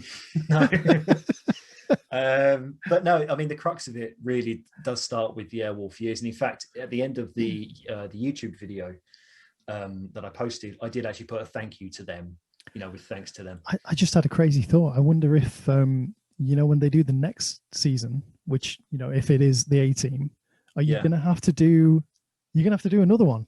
You're going to have to do another track. Well, I don't know if Dave and Greg are watching this, but if they are, then I'd be happy to, if they want. Yeah, you are available. I'm available. Yeah, I'm in between. You're jobs active in the community. Active in the community. I've got no work. I'm penniless. No, honestly, if the guy, look, I mean, that's some time off anyway. We're talking at least a year and a half, 2 years away, I reckon. So if the guys do decide to do A-Team and we're still talking and everything, and they want someone to do the music for, the A-Team years, if they decide to call it that, then I'm here. If they don't want to use me, they want to go with someone else, that's absolutely fine too. I'm not going to take any offense to it. I'm just happy it started off me being a fan of the show, of Airwolf, and of them doing what they've done, and then gradually, this kind of growing fan base, this back and forth interaction, chatting, getting to know one another, respecting one another, having me on the show, which we created history for them in their world when I came on to their show, because usually they only do, each episode is like an hour long for the most part, right? Yeah. When I went on, it ended up being 2 hours long. So what they had to do for my episode was to break it up into 2 parts, which they'd never done before, either when it was just those guys talking or when they had a guest on. So I kind of made history twice since getting to know them and listening to the podcast. But yeah, and they've listened to the track. We're only in the what I would call the opening of this show right now. So yeah. I mean, you might have a triple. You might be like Liverpool and pull off a triple, make history here tonight as well. Fair enough, man. Fair enough. But yeah, no, they've listened to the track and they've been really kind, as have you and so many others. And I'm so, this is, I got to be honest here, man. And again, I don't often praise myself or pat myself on the back when it comes to my work. I'm very self-critical, but I'm very proud of this song. I'm proud of what it represents. I'm proud that the people who inspired it like it and they want to use it, which is a great honor for me. And it's the first time in a long time that I felt like I've achieved something through my art. I know it sounds incredibly pretentious and wankery, or wanky, whatever the word is I'm looking for. But it's that thing of, usually when I create something, not many people really take notice. Yeah. I mean, I still like it, but, you know, it sort of goes by and that's it.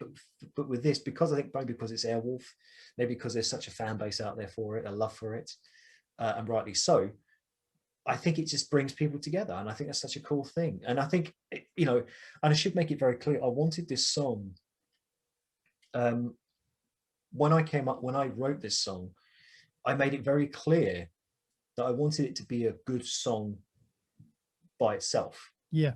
And not rely on the brand of Airwolf. And I think you've definitely done that. Thanks, man. You know, already I've listened to it a few times. And I think now would be a perfect time to listen to it again. We should do that. I want SinJin. You're not serious. God, you are. Hockey's been an MIA for 14 years.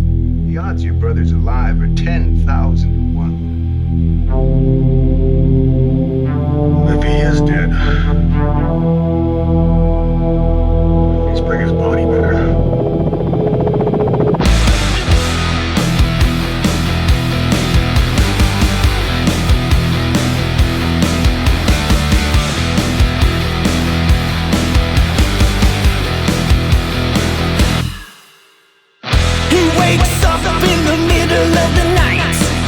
Dripping in his sweat, vision so real, full of death and fright. A good for whom he left behind. His face is lined by a warrior's tears. The years have passed him by, but he ain't lost in the valley of fear. No, says the controls, his heart's ready to fly. 'Cause he's a SinJin Lover.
I feel like that was the first time I actually properly heard it, because I listened to it earlier on my phone, but with having the headphones on, you can hear like all of the production and the the little voices are in different areas. So like, he's the greatest, like the only brother, like these little voices pop in that you don't get from listening to it on a mobile device.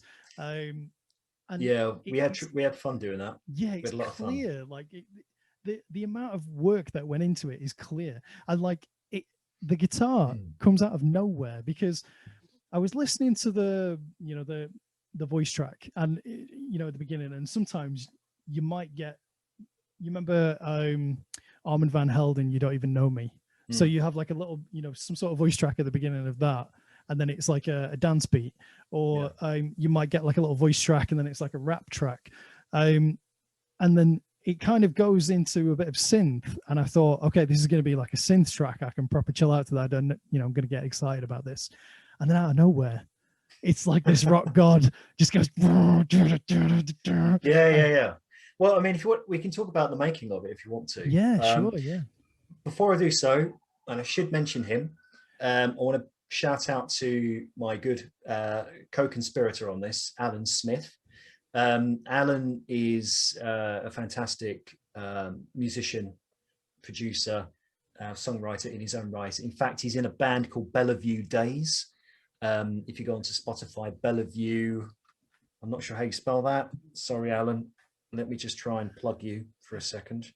Come on, Alan, we'll find you. Don't worry. Come on, mate. Let's have a look. Where's Spotify?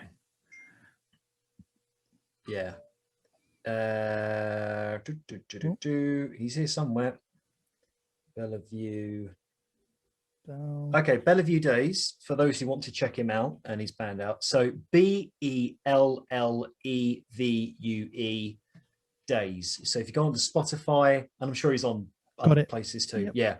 So really good band. They're playing a gig in Camden tomorrow. Not a sponsor. Not a sponsor. No. Days. No. Alan hasn't asked me to do this. I'm doing this again off my own back. I want to we've got these. Is it four handsome young folks, young gents? Well, the most handsome one is the gentleman with the glasses, and that's Alan. Guy. Okay. Yeah. So Alan is sort of the main honcho over there, and they're playing in Camden tomorrow, and I forget the name of the venue. Sorry, you're Alan. Rubbish. I'm rubbish. Lee, come on. Hang up. Hang up. He's told me this as well. Sorry, Alan. Get him on the blower, Lee. Find out where he's at. Look, he's heard enough from me the last 3 weeks. I don't want to. The man has the patience of a saint. So right, God let's bless have him. a look. They're called Bellevue Days. Yeah, hang up. Where are they playing? They're playing Camden tomorrow. They're playing Bellevue Days, Brutaligators and Sinker at fatsoma.com. Let's have a look. Fatsoma.com. They're playing at the Camden Assembly Pub in London. Yep. Here we are. This is them. Friday the 20th of August. Is that tomorrow? It is, sir. Yes. Ooh, crikey, man. The year is flying by. These guys will be on 7 till 10 at the Camden Assembly Pub in London. £8 booking fee. Not a sponsor. Bargain. £8. £8. That's a large kebab in some places. You eat that in 15 minutes and it's gone. This is an experience that's going to be with you for the rest of your life. You go there, you might meet the love of your life. It might be, you don't know who you might meet when you're there. As Alan serenades you with his brand of alternative indie pop. But anyway, it could be life changing. It could be life changing, man. It could be life changing. But anyway, Alan and I have worked together before. So we worked together on some demos, which I wrote and performed, which became known as the Sludge Factory demos, which are also available on SoundCloud. Yeah, I had a little listen to that. It was very nice. But is that all acoustic or just the first track? Not all acoustic. No, there are some acoustic tracks there, mixed in with electronic guitars. Okay, it was SF Demo 1 instrumental. That's what I was listening to. Yeah, there are lots of demos. Yeah, so So they were basically just alternative rock ideas that I had, and I worked with Alan on those, and we collaborated on those over the last couple of years. So we've got a working relationship. We've somehow managed to not kill each other yet. But like he's a very patient guy. He's a very chilled out guy, very laid back. And so anyway, when it came to this, I knew that I had to approach him and ask him to do it. And he said yes, and we worked together on this. And most of the recording took place in his home studio. I mean, he's got massive speakers and everything, so he's legit. And because we worked together before, I knew what I had to do going into the session. So I had to, for the first time, I worked out my guitar solos and all this stuff, where before I kind of just sort of made them up on the spot, and sometimes they were good and sometimes they weren't. And really, as a guitarist, I like playing rhythm. That's my sort of jam. So playing lead guitar is sort of something which I find very uncomfortable doing. But on this occasion, I really enjoyed it. And but that's through lessons that I've learned working with Alan. So yeah, I mean, again, shout out to Alan, because Alan really is important here, because together we co-produced this. He played the synth part in the chorus, so that arpeggio, he plays that. I play the other synth parts. So yeah, he was the enabler really, because otherwise it wouldn't have, I wouldn't have been able to have done it really, I don't think, or if I'd done it with someone else, I don't think it would have sounded as good. So kudos to him for the production. And it does sound great. It sounds amazing, man. And even at the last minute, I mean, we were changing things, the sounds, trying to, we were sort of, trying to give it more middle range instead of, it was very bottom heavy to begin with, lots of very heavy guitars and bass, and we sort of molded it so there's a bit more mid range, if you know recording techniques and terms, mid range. So it's kind of like the three bowls of porridge. It's not too hot, it's not too cold, it's just right. It's in the middle. Sits in the middle. Singing, so even though I sing, I've always found singing to be something which I'm not very comfortable doing, but for this I found it very natural and very easy, and for the most part, I think the singing comes across well. It does. Very, very nice voice as well, very good, and no sign of auto-tune as far as I can tell. Like, it seems natural and bang on and authentic. So it was, I mean, you just heard it, everybody. It is great. Like, it's phenomenal. It's exciting. Like, you that's something that I can imagine being in a car, going down the motorway, that comes on, and the next thing you've got a ticket. Like, don't speed. You're in trouble. I don't. Speed kills. Just cruise. Speed at a drive at a sensible speed, and you can still enjoy the song. So that's definitely. That's, I'm not condoning or encouraging speeding. No. Or any sort of dangerous pastimes. For me though, the thing, it's interesting. We're talking about, like, I did debate whether I should make it more fun. Even though I wanted it to be a serious song, it was like, am I going to throw in loads of quotes from Airwolf, the show itself, and pepper it through the song, or is that going to distract from the song? And in the end, I decided that would distract from the song, but I still wanted there to be some connection to the show, even though the lyrics are specifically about the Jan Michael Vincent character and the setup of the show, and that's the story. And so I decided, wouldn't it be great if we had an introduction? I wanted something at the end I wanted something to bookend it. Right. So you had the song in the middle, and then either side you had something that ties it to the show, but it's not really it's not hitting you over the head with stuff with it. It's not organic, So obviously you have that introduction with the synth. That's me playing the synth part there, and I worked that out on the keyboard I showed you earlier, which has a great 80s analog sound. That's got to add at least an extra 30 quid. Dude, you should sign it as well, like now, before things go crazy. I'm gonna rub my face all over it. Maybe not. Teabag it. What happens if Gene's watching this?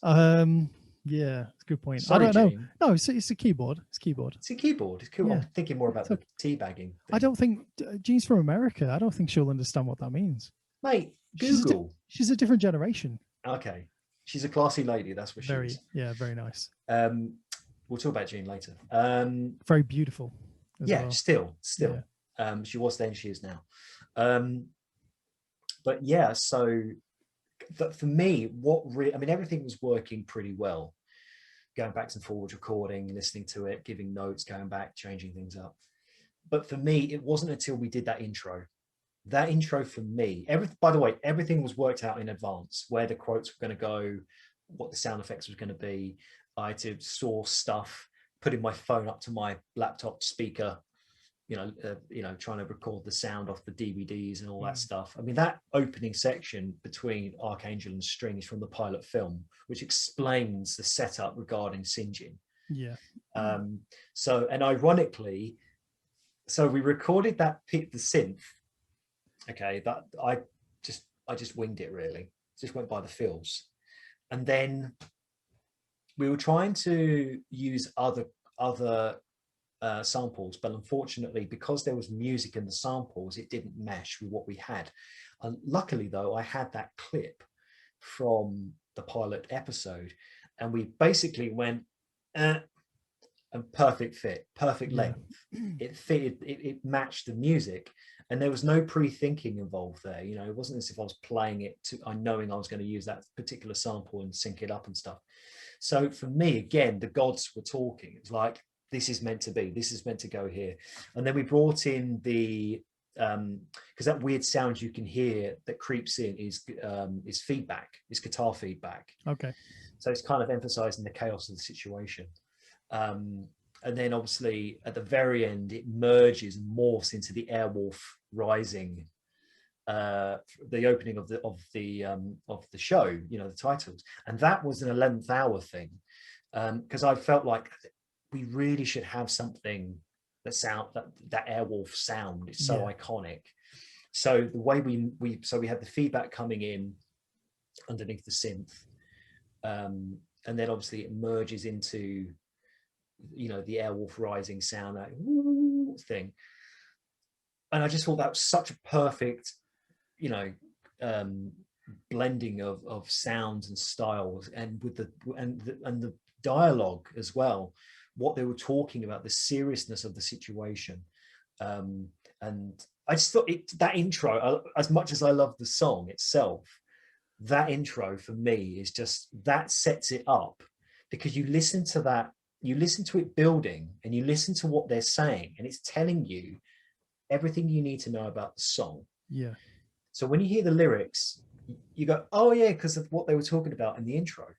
So that was cool. And then obviously at the end, because the song builds and builds and builds and builds and builds, and you have that da, da, da, da, da, and then the explosion at the end. I just wanted something where we just get the impression, or that sort of moment in Airwolf when Airwolf would that there is an explosion. Yeah. Have you had any thoughts about a video to go with it, like well, an actual video? Yeah. Maybe I have considered it. Yeah. I've even thought about one idea I had. Just again, it's like, do I want to do a serious video where we use clips from the show, or do we want to do a jokey kind of video where I dress up in a Airwolf jumpsuit and I have a mullet, hair metal mullet, and I'm in front of a green screen showing clips of the show, and I'm like, SinJin Lover, kind of a bit of tuner, but you know what I mean. So that there are two ways you can probably somewhere in between there.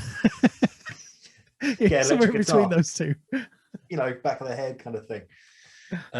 So I thought about, I mean, look, if the public demand it, then I'm sure if it make it so. Like if it absolutely, like if it takes off, if I can't see it not, like there's going to be a massive audience for it. I mean, look, it's all about the Airwolf fan base. All 5 of us. That no, I think there is a huge fan base for it, definitely, and I think that'd be a great place to start. So I mean, I'll do what I can to try and networking and get it out to those guys.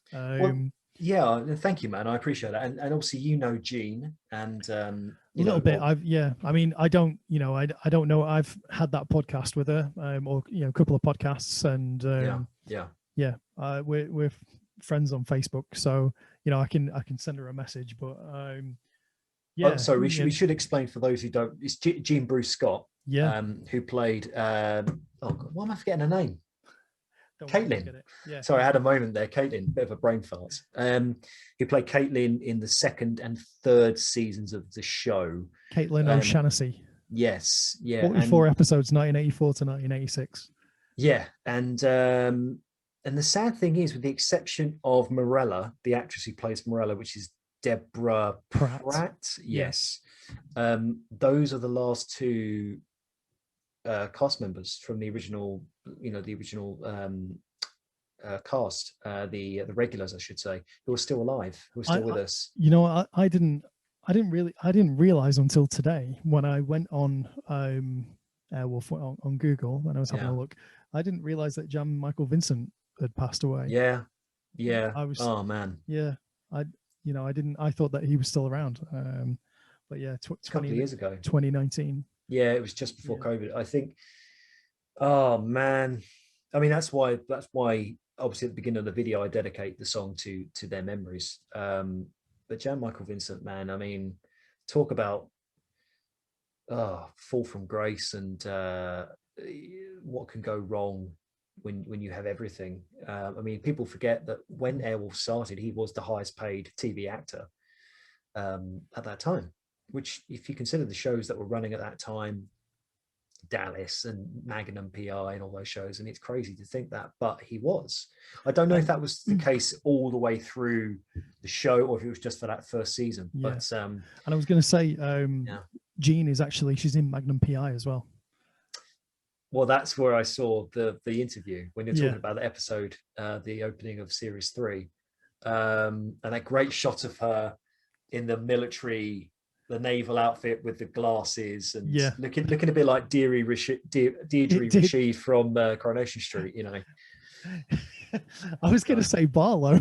That's how long it's been since I watched it. Because she got remarried, didn't she, to the guy who the younger guy. Anyway, we're talking about Coronation Street. That's your American. Yeah, no, I don't think fans won't know what that is. No, Deirdre Barlow. But those kind of style, that Elton John style glasses, they're very square, very 70s, very late 70s, early 80s, very Linda Carter. Oh God, Linda Carter, another beautiful woman. Gorgeous. We should try and bring those back. Those big glasses. Well, us, we wear them. Me and you, We're not going to pull it. Linda Carter and Jean Bruce Scott. I mean, they got it, man. They look great, but us, we'll just look like a couple of idiots. Maybe. Who cares? I think we could try. We I tell you what, you try first. Yes. We'll see what the response is like. And if it's a good response, you get the thumbs up, then I'm in. I started the beard trend. Beard? The beard trend. Oh, beard. Yeah. And now everywhere you look, there's beards everywhere. Well, I think they were around before you had one, mate. I think Jesus had one. I think they were around before Jesus. Let's not go into the whole Jesus thing. Yeah. So we don't want to offend anyone. Yeah. But who do you think has got the most famous beard in the world? It's got to be Jesus, right? I guess so. Rolf Harris. No, let's not go there. Who else has got? I guess Jesus would be. Beard. I mean, to be fair, I know. I've got it. I was literally talking to the wife about this earlier, and I said that not this October, next October, when I've got a bit more length, I'm going to dress as Brian Blessed from Flash Gordon. Gordon's alive, and I'll get the full costume. We'll do the wings. I'll do the little helmet. Get spray tan. Oh my God, yeah. You'd be, yeah, man. You'd at the part. I think Jesus and Brian Blessed. Yeah, I think those two guys have got the best beards. I'm trying to think of anyone else who's got a really cool beard. That's kind of like there's a lot of people with beards, and there's well, I guess Leonidas from 300 had a good beard. Did he? Oh yeah. Gerard Butler. Yeah. This is Sparta. That's very Sean Connery, but yeah, that's Gerard Butler. Me doing Gerard Butler doing Sean Connery. Yeah, that's true. He looked really cool. All those guys in that film looked amazing. That was Michael Fassbender's in that film. Yeah. It's one of his first big role. He's also in Clash of the Titans. Do you remember that Clash of the Titans film with Is he in that? Yeah.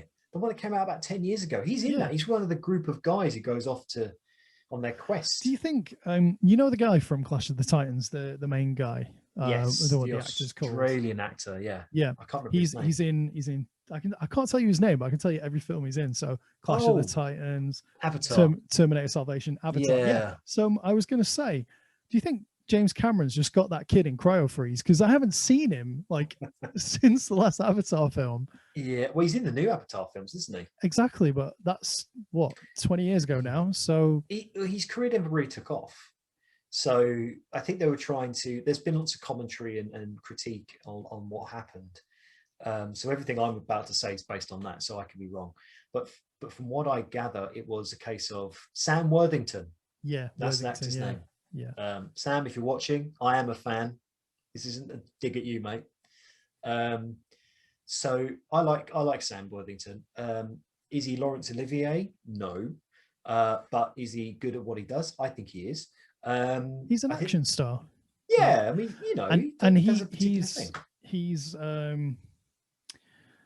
the guy from Suicide Squad who's in Jai Courtney. Jai Courtney, yeah. So they're linked, aren't they, in the Terminator universe? As Sam Worthington and Jai Courtney. Now, I've got a question for you though. Yeah. Right. So Jai Courtney is in Terminator Salvation. Terminator Genesis. Yeah. That's Invisible Touch. That's a Sledgehammer. Yeah, this is slowly becoming the Genesis podcast. But he plays Cole Reese in Genesis, right? Yeah. Now, badly. I mean, he doesn't even look like Michael. What's his name from the first film? Yeah, who's also in Aliens. I forget his name. He's in the Mandalorian as well, isn't he? Michael Ironside. Michael Bain. Bain. Is it Bain? Michael Bain, yeah. It's spelled like Biehn. So not like not like I was born in the darkness. I was born in the dark. I can't do it that well anymore. I used to do it really good. Yeah, so he looks nothing like Michael Bain. Okay. But yeah, so the idea is that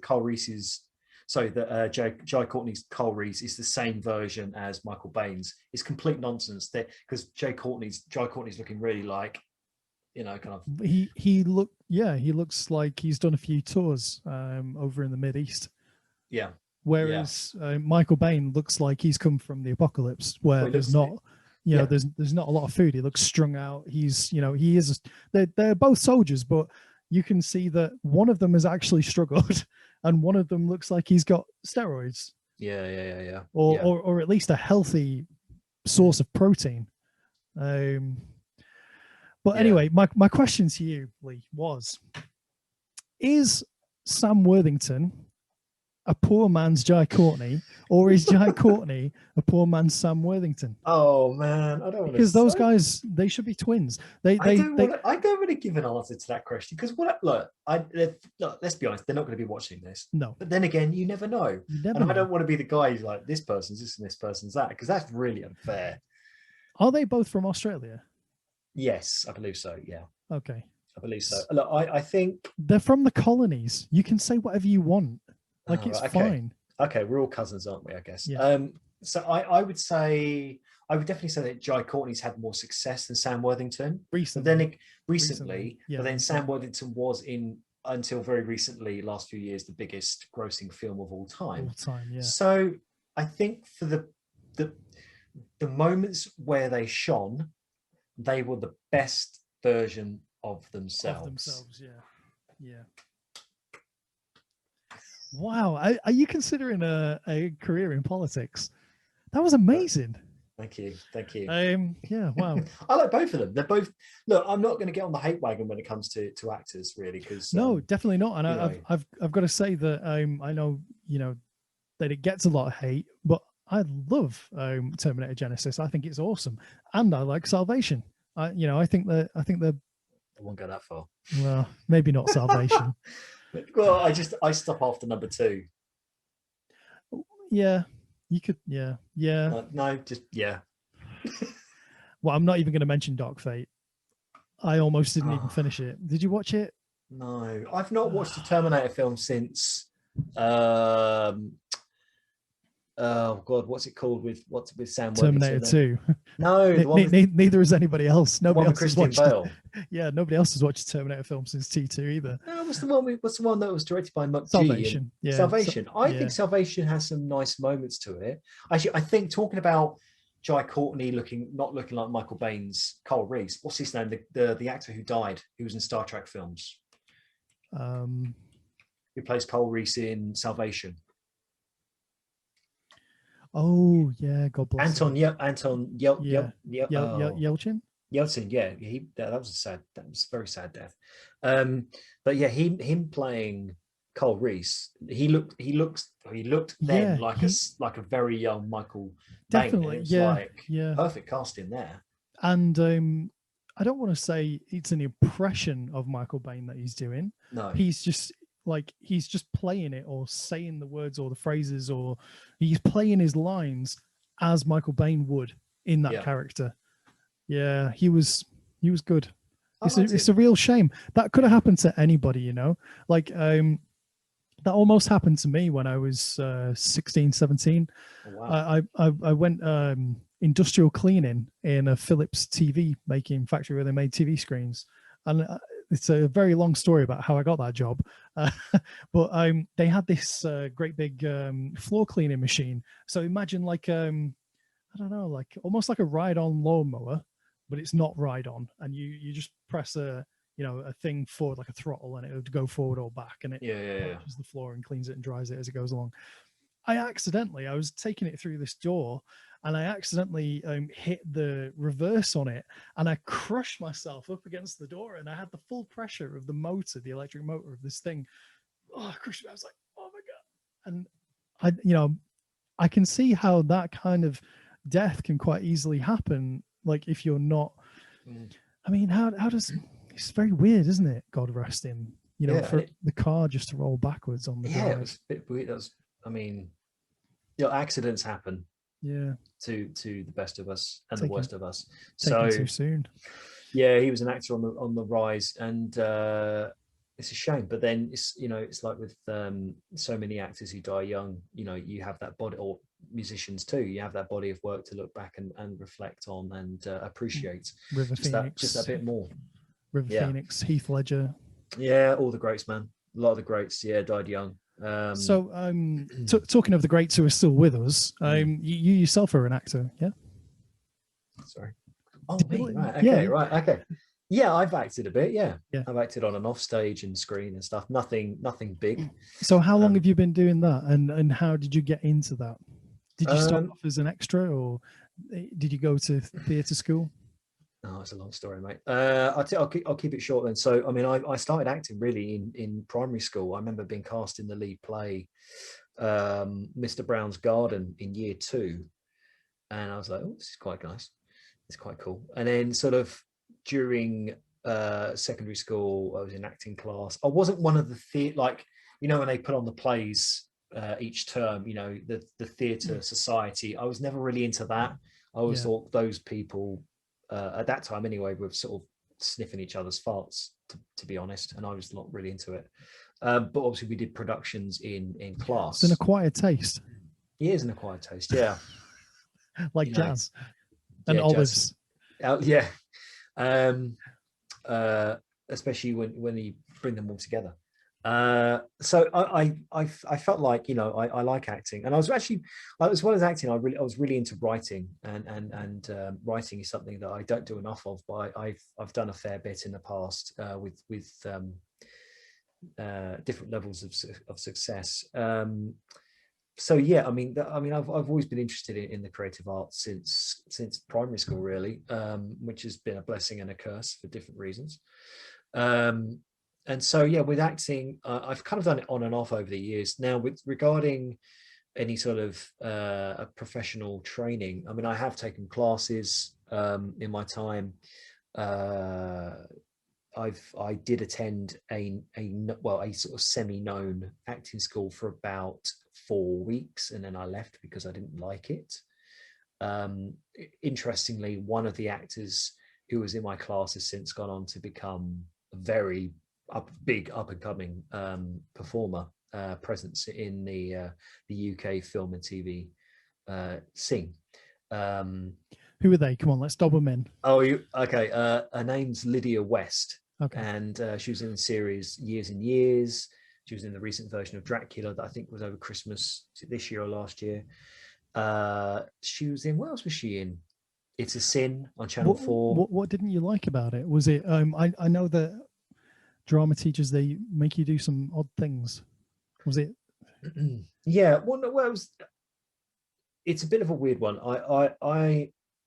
I understand where the acting, the education side of it comes from.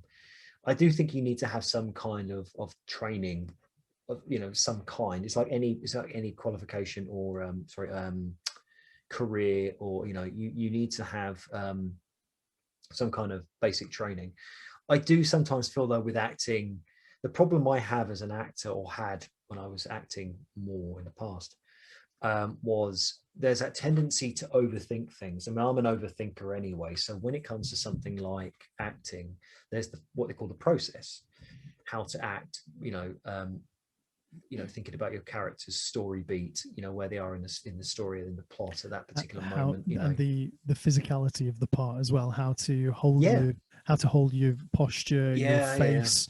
The backstory, the lines, all that stuff, learning lines, especially when it comes to theatre.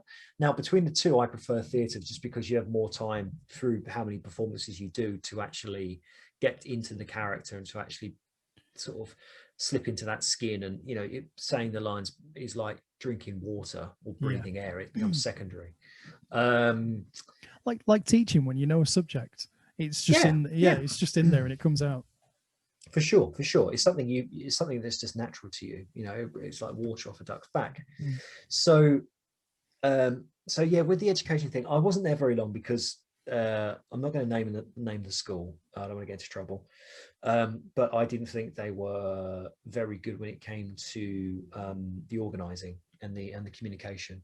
And subsequently, this year for 5 months, I was at a music college in London, doing a master's degree, and I left for kind of the same reasons. There are a few other reasons on the as well, but I think when it comes to further education, I don't think I'm right for further education, at least at this point in my life. Things always can always change, and they often do. But I left that group of people. I left that school. Ironically, when I was looking into music colleges and universities, I was also considering going back to drama school and actually applying for a real proper legitimate drama school, some the big ones. But the problem is that, I mean, you do these things and you do pick up skills and you do pick up contacts. Contacts is probably the most important thing you do pick up at these places. And you're in the right location as well. I was going to say, living in London, it's perfect for the arts. Well, it's the entertainment capital of the UK, London. You can live elsewhere. Of course you can, but at the same time, let's not tone it down. The world, Europe, at least Europe, the entertainment capital of Europe. Yeah, I would say. I mean, obviously, you've got America, which is, I would say, the entertainment capital of the world, and then you've got London, which is the entertainment capital of the UK. Yeah. So, and then it's up for debate, where else. You've got Berlin and some other places which are pretty big. And I've also, I've studied filmmaking. I went to film school, the Metropolitan or Met Film School, which is based in West London in Ealing. So I was there for a year in 2009, and then following that, I wrote and acted and directed short films. Some of the projects were my own, some of them were other people's. I crewed, So I've been very lucky and fortunate to kind of see the industry from different angles, different points of view. And I know that this might seem like an odd question, but where do you feel your calling is? Is it more with music, or is it with acting, or is it with directing, or are you kind of you still trying to figure that out right now? I'm still trying to figure it out, mate, to be honest. I think it's such a big question, and that's not me saying that you shouldn't ask me that question, because I think that's a very good question to ask. I'm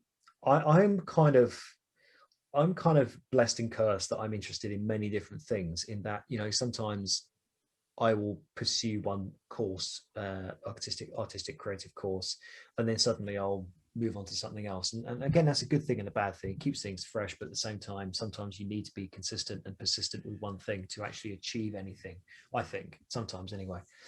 But music, I mean, music for me is a very, the thing with music, like the thing with music compared to, say, acting or filmmaking, and other people can disagree with this, but I think for me, look, I can pick up a guitar, write a song there and then, record it on my phone or on GarageBand or whatever. Yeah.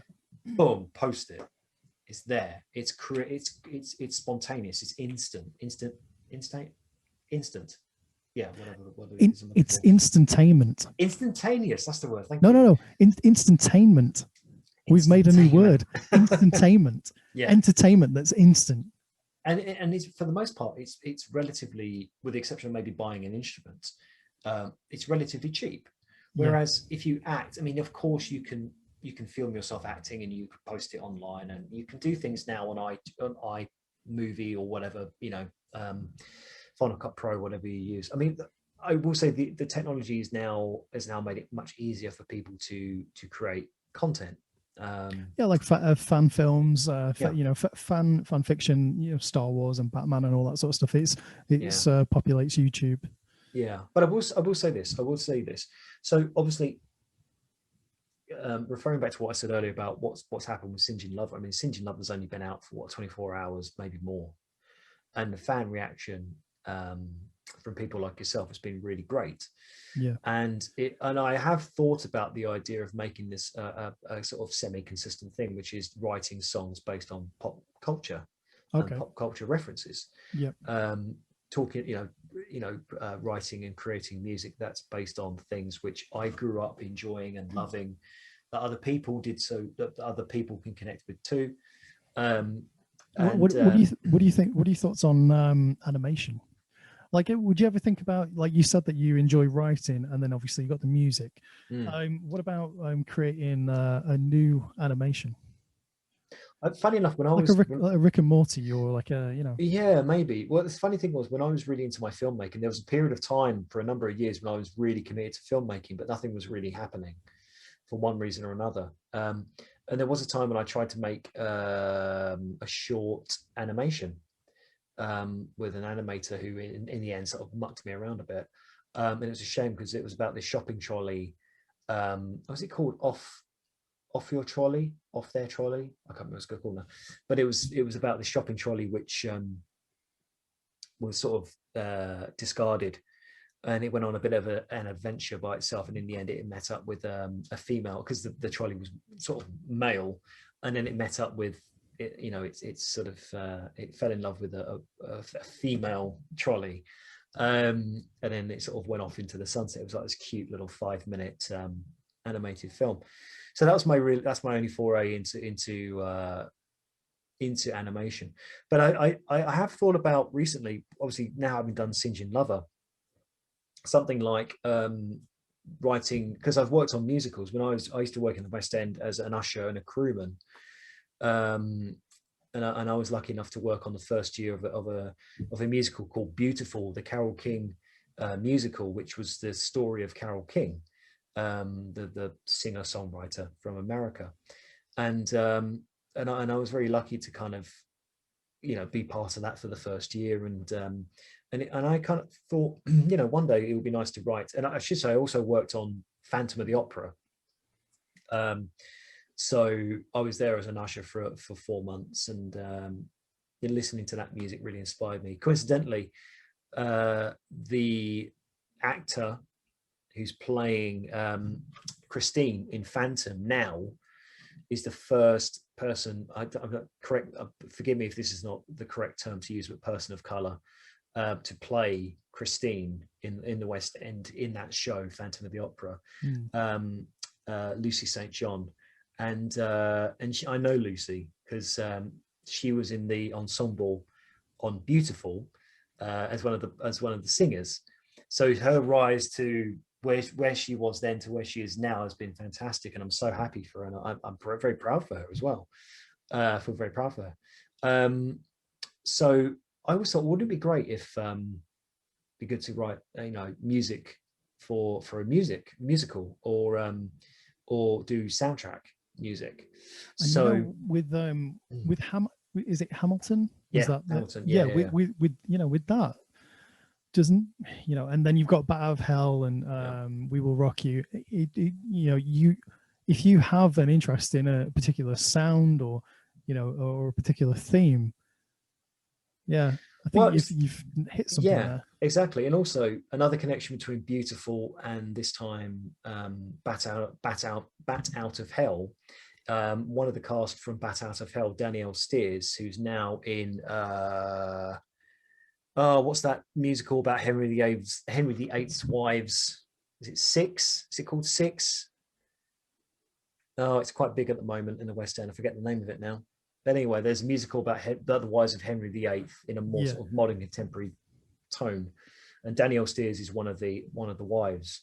But before that, she was in Bat Out of Hell as one of the cast, one of the leads, and then before that, she was in Beautiful too. So it's nice to again, like with Lucy playing Christine in Phantom, it's nice to see people who are actually really talented and really gifted, and who are nice people, go on to do amazing things. But that's because they've been consistent. Going back to your earlier point, or earlier question about what it is I want to do. It's about that they've chosen something.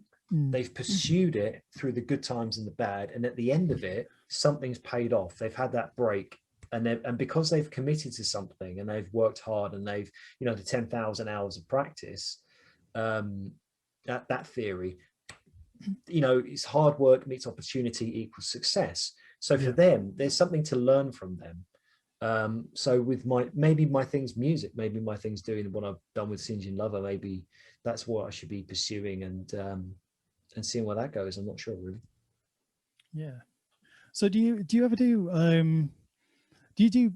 live music yourself? Are you like a musical performer or a busker, or like in clubs or pubs or anything like that? I used to do the open clubs. I used to do the open mic nights, going back a few years when I first started writing songs, sort of 3 or 4 years ago. I would like to get back into it. I mean, the thing is, doing something like with SinJin Lover, I would love to perform that live, but I would need to have a band. Yeah. And if I continue to do something along these lines of writing songs which are inspired and based on pop culture references, shows, TV shows, people, etc., then that may spawn into a full-time band or professional band, doing gigs. So that's something to think about, and I have thought about it. I've come up with a name as well. A name for the band. Yeah. But I'm not sure if I want to say it in case someone nicks it and goes off and does their own thing with it. I'll tell you in private, and you can tell me what you think. Tell me later. Tell me later. Like I said, regarding my own work, I have performed when it's been more the singer-songwriter stuff, which people can listen to on my Lee Hutchings SoundCloud page. Hopefully there'll be a link somewhere for people to check that out. And that's much more singer-songwriter focused. Here we go. And it includes SinJin Lover. Right, up there. I was debating which page to put it on, whether to put it on this one or to put it on the Sludge Factory rock stuff. But I thought, well, actually, that's this I'll put it on this one. So there are a few tracks there, a few tracks on that one as well. There are lots of tracks which are still ideas, or tracks that I've taken down because they weren't very good, or I didn't think they were very good. So there's lots of unfinished or sort of semi-discarded material. So anyway, to get back to your point, live performance maybe in future. At the moment, I'm kind of more into just writing and recording and posting online. I've become a bit lazy when it comes to live performance, just because I spent so many years in bands, doing my stuff and doing other people, working with other musicians. Yeah, sometimes the road travel alone is a lot faster, isn't it? So but it's frustrating, because when you're doing things by yourself, like for example, with the exception of one synth part on SinJin Lover, I did everything. I mean, Alan and I, we programmed the drums together, but initially it was me sitting at his keyboard, playing the drum beat into the song, which I'd worked out on my keyboard, and then we worked out all the So, but that's because I spent many years being a drummer in a band, so I know how to play for songs, play drum parts for songs. But the guitars, the bass guitar, the vocals, what the harmonies were going to be, everything, that was me. But at the 11th hour, I tried to find a singer to come in and sing, and I couldn't find anyone. So in some ways, I'm kind of gutted that I couldn't get a professional rock singer to come in and sing the song. But in another way, it meant then I had to do what I call the Noel Gallagher approach, which is you got to do it yourself. Yeah, you broke through your comfort zone, and you learned a new skill because of it. So yeah, it's great. Yeah, and it's something I need to work on anyway, my singing. Like, for example, doing those vocals, I had to get back into vocal training again, exercises, 5-10 minute exercises per day leading up to the actual the session, the vocal session, recording session. So it was really good practice for me to get back. I mean, I don't do it, I haven't done it since, because I don't need to sing. But when I've decided that, now when I have to sing, either in the studio or live, that I will have to get back into warming up my vocals and looking after myself.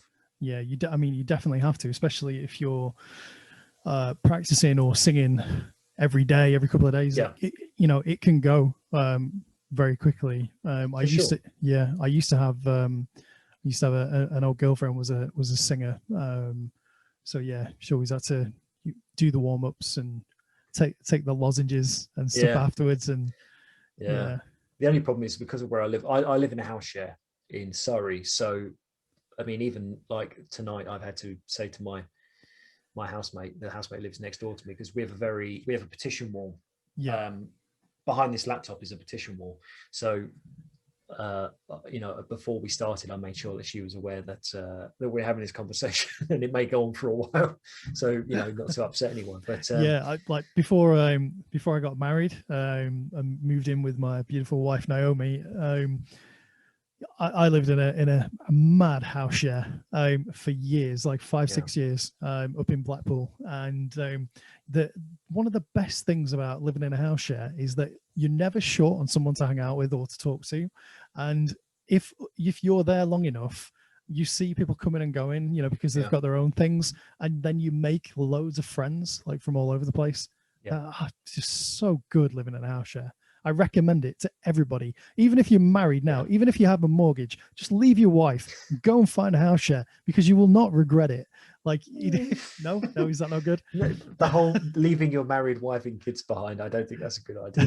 If you, here's the thing. Now, if you're living with your wife and your kids, and things aren't working out, which is very sad, go take a break. Unfortunate, and you want to take a break, or you divorce, then go and live in a house share. Yeah, or if you separated. Yeah, exactly. That's cool. Yeah, because you're having a rough patch or whatever. Yeah. It doesn't mean you're not. It doesn't mean that she doesn't love you, or he doesn't love you, that you're not going to get back together. I mean, you might, but it won't happen. You're alive. Like, you need to go live, and a house share is a great place to meet people. Well, I mean, I grew up on the coast. I grew up in Essex, which, for those of you who don't, somebody's got for those of you who are watching this who don't know the UK very well, which may be the case, it's a county in England. It's northeast of London, a county that's northeast of London, and it's the best way full of like enterprising, ambitious people. That's one way of putting it. That's my impression. Like, from Towie and stuff like that. All of those people That's not proper Essex. No, but all of those people, they all have their own businesses and their own interests, and look, they're all entrepreneurs, and yeah, that's fine. But for me, so for those living outside the UK, so think of the county which I would think of. I do think of if it was in America and New Jersey. Yep. Yeah. Think of New Jersey and then think of Essex, and it's pretty much the same, kind of. So, so I was born there. I grew up there. My parents are from London, so I'm kind of a mix of London and Essex. And, being out in the countryside, you haven't got much to do, so you have to kind of find things to do. This was leading somewhere, and I forgot where I was going with this. What you said something, and I was making me think about this. You were talking about. Oh, we were talking about Houseshares. Oh, so yeah. So the point I'm trying to make is, when you live out in the countryside, when you live out in the sticks, or you live out on the coast, whether here, America, around the world, wherever, it's usually, I find it really good to move to a city. Before moving to London, I did move to Canterbury in Kent, which is the county, for those of you outside the UK. So I'm not going to do it because it will look a bit weird, but it's the county beneath Essex, directly beneath Essex, but still to the side of London. Okay. And it's the gateway of Europe.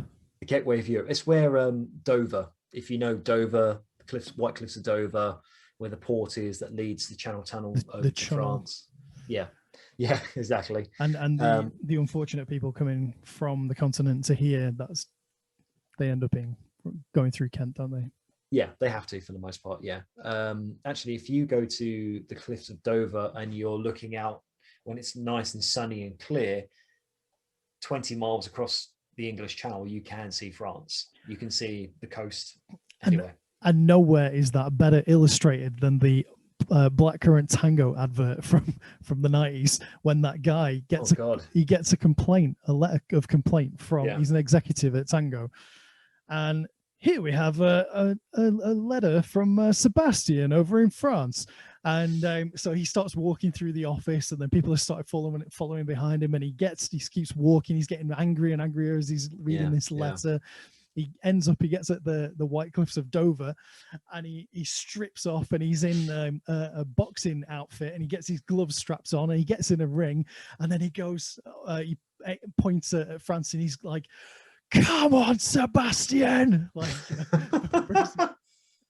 did you not see that one? That I can't remember. I do faintly remember that one. I think it's on YouTube. Faintly. It's on YouTube. Yeah, Blackcurrant Tango. I mean, the one I love is obviously the orange man in the big nappy. Scary. I didn't like it. He used to come round, used to slap people, and when you've been Tango. They got banned. They got banned because kids were doing that in their classrooms, in the playgrounds. Anyway, but the point I'm trying to make is that I think it's good if you live out in the sticks somewhere. It's good to move to a city. Because what happened and to do house shares and live with other people, because I've lived with so many different people from so many different backgrounds and sociological backgrounds, cultural backgrounds, so I have a really good understanding, or a better understanding, of people and the world at large than I would have if I just stayed in my one corner of Essex, where the majority of people are white, or if you just rented your own flat and it's just you, or like you and your bird. Oh, mate, I miss that so much. Living in my God, it's a bit like I'm going to contradict myself now. I do like living with people. It's nice and great, but at the end of the day, there is something great about having your own space and just walking around in your underpants, scratching your ass. You can still do that in a house share. I used to have a mankini. I walk around in the mankini. No, that must have chafed a little bit. But I mean, we back then, but we had my mate Adi, shout out to Adi, up in Blackpool. He was the manager of a strip club up in Blackpool. Nice. And at that time we had housemate Mary. He was at the time was our resident lesbian housemate. He's now non-binary. But yeah, Mary and Adi, we very, very quickly enticed the crew from the strip club to frequent our abode. And Yeah, we had strippers hanging around all the time in our house, and it was very free, like We the should- 60s. We should say that just because someone works in a strip club, that may Doesn't make not, them a hoe. doesn't. But yeah, okay. If you're going to put it that way, be on the nose. They may be very intelligent, smart, lovely people. Definitely. And they're just doing a job because that's how they make their money. That's how they go forth in the world. All right. So just got a little caveat there. I've got a lot of respect, and still friends with a few of those girls now, and they're amazing. Nice. Every single one of them. Do they come round to your house with your wife and kid? What now? No, I'm too far away, because it's a 5-hour drive, isn't it, from Blackpool? Could be an interesting experience. To have them come down here. Yeah. I would have them. I would have them down here anytime. Oh, mate. Yeah. With your kid. Right. So what I'm thinking is, maybe I shouldn't say this out loud. What I'm saying is, ladies, well, everyone loves babies, right? Everyone loves babies. Yeah. Babies are cool, right? Are you one of those like dads who goes around the supermarket with the baby in the pram, and you're kind of like, oh, the ladies are like, oh, look at that, Yeah. It's like a puppy, but like, it's kind of slightly more important. with a puppy, there is still that sense of danger and the unknown that some ladies might fear. But with a baby, they think that you're more responsible. Somebody's actually allowed you to be in possession of another human that's alive. And as you say, they're slightly more important than a puppy. So then, you can really take the guard down then. Yeah. I should say though, you are happily married. Yeah. You're happily married. You do love your wife. Naomi. Yeah. Right, Naomi. Hi, Naomi. I'm not in any way saying that you should cheat on your wife or use your child to gain as favor with other ladies who are not your wife. I just want to make that very clear. No. Woo! I think we've saved the day there, buddy. being diplomatic once more. So Houseshares are awesome. Go and do that. And so tell me about your film projects. Oh wow. Okay. So most of them have been, well, actually all of them have been, for the most part, short films. They're on my YouTube channel. It's basically my sort of artsy fartsy. Is this the page. one? Is this the channel? Yes, that's the one. Yeah. If you just put Lee Hutchings, it should come up anyway. But if you go to the videos, really, I should be a bit more specific with what content goes there. But there's a mixture of acting, writing, directing, music. It's a bit of everything, really. So the film that I think this is my best short film, is a film called The Secret Life of Butterflies, which was made after I left film school. This one. And it's not perfect, but there's a lot of good stuff in there. Some really good performances, some nice cinematography too. And there are some other projects there which are if we were just talking about my film work, there's lots of stories to go into. But that's kind of a history of what I've done artistically anyway, some of the things anyway. I did try and create or make, there was a music documentary I tried to make back in 2013. When I was playing drums full time, one of my drumming heroes was a drummer called Cozy Powell, who was British, and for a while he was one of the best rock drummers in the world in the 70s and 80s, and he was very prolific. And what band was he in? Oh, if you just look him up, he was in all sorts. Jeff Beck Group, White Snake, Rainbow, ELP. Oh God, what else was he in? UFO, Peter Green's the Splinter Group. What else was he in? He was in all sorts, man. He was just in all sorts. He did his own solo work as well. Bernie Marsden was one of the guitar players he worked with early on in his solo career. He had a few solo hits in the 70s, appeared on Top of the Pops, that kind of stuff. Anyway, so his signature single was an instrumental song called Dance with the Devil. And so me and my then producer, Andrew Fawn, we tried to create a feature-length documentary about the life and work and his death as well. You know, he died young in the 90s, car crash. And we tried to generate interest, and we managed to get some interviews from well-known musicians, like classic rock musicians, some guys from ELP, Deep Purple, a few other people too. And we put it together, and we made it sort of like a what's the word I'm looking for? A sample of what the feature film could be. And we it was basically like a short film version of what we wanted to do with the feature film. Yeah. And we got Stephen Tompkinson, who's the actor from Cold Feet. If you look him up, well-known British comedy actor. He's in Alan Partridge and Cold Feet, and he's been in all sorts of stuff. He's a fellow drummer himself. I first saw him at a Buddy Rich memorial gig over at the Palladium in London, Palladium Theatre.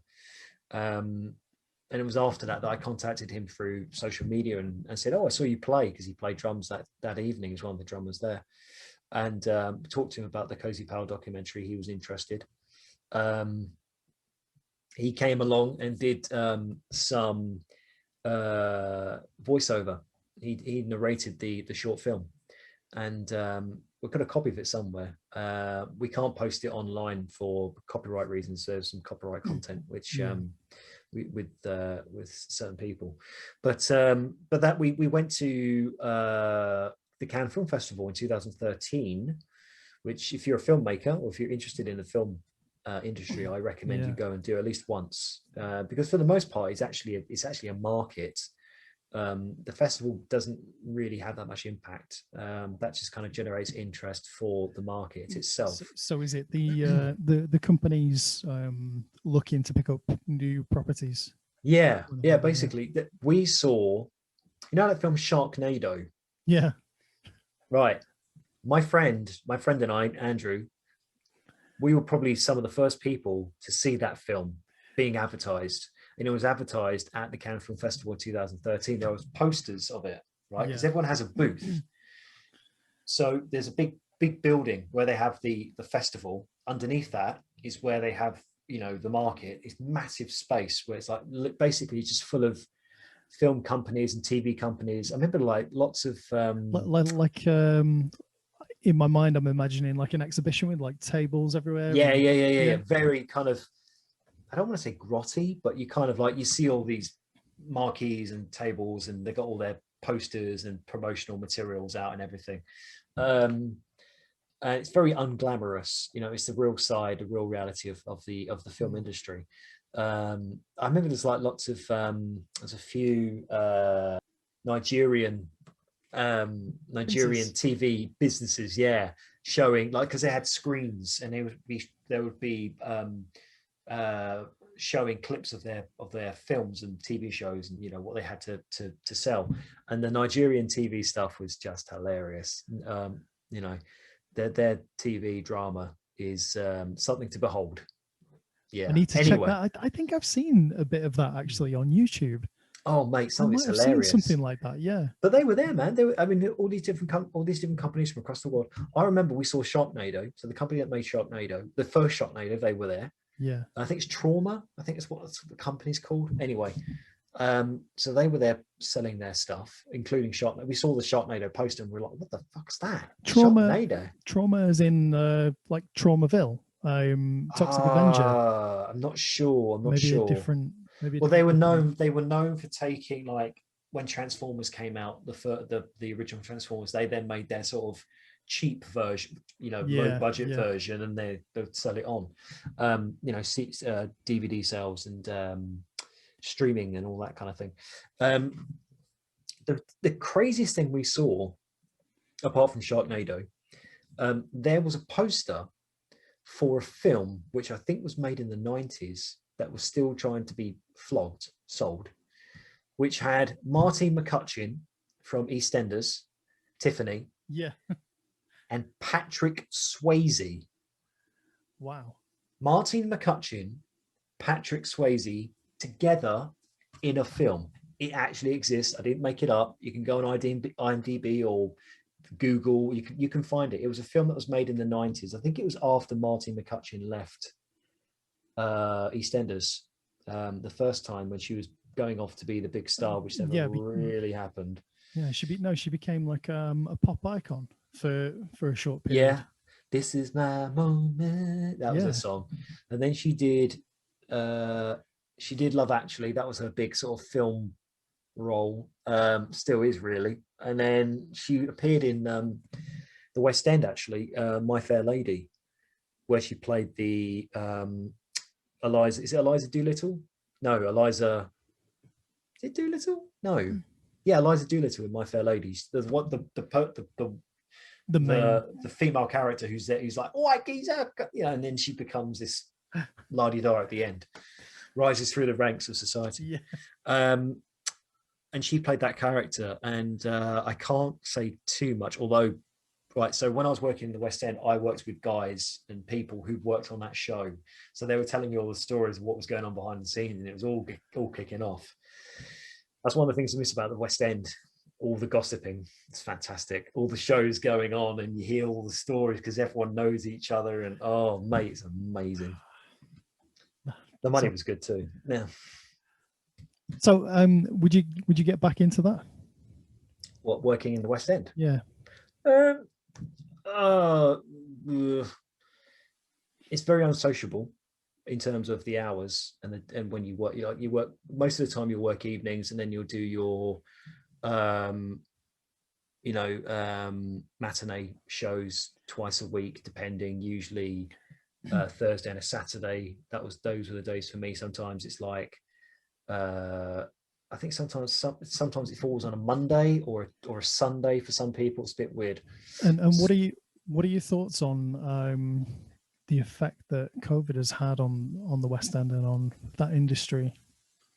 I think it's been awful. It's been absolutely terrible. I think the way, again, not trying to make things too political, but I think, again, the way the government's handled that situation was absolutely ridiculous.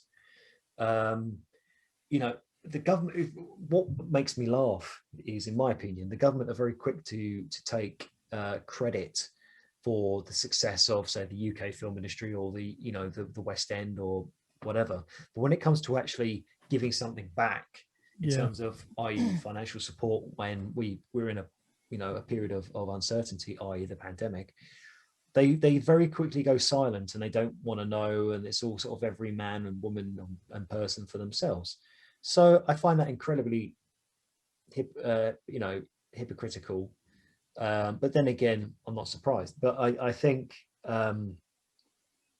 with all due respect to people like some of the bigwigs in the West End who were talking about, oh, we need to keep the theatres alive. And I'm like, yeah, that's great if you're a multi-millionaire. And there have been a few that have piped up and sort of, harked the message of keeping the West End alive, really just about keeping their shows alive. Yeah. Whereas, really the real tragedy, I think, of what's happened with the theatres is not so much the West End, although that's obviously very bad. It's more to do with the theatres, the regional theatres. So, for example, I think it's Southampton. The theatre that's in Southampton is closed down because of COVID, because of lack of business. Because what was happening was that over Christmas last year, no one could do pantos. Yeah. So for most of the regional theatres, that's where they would make their money for the year, is pantomime season, December, January time. And then for the rest of the year, they would then do their other things, and some things made money, some things didn't make money, but they would always have their money that they made from the pantomime season.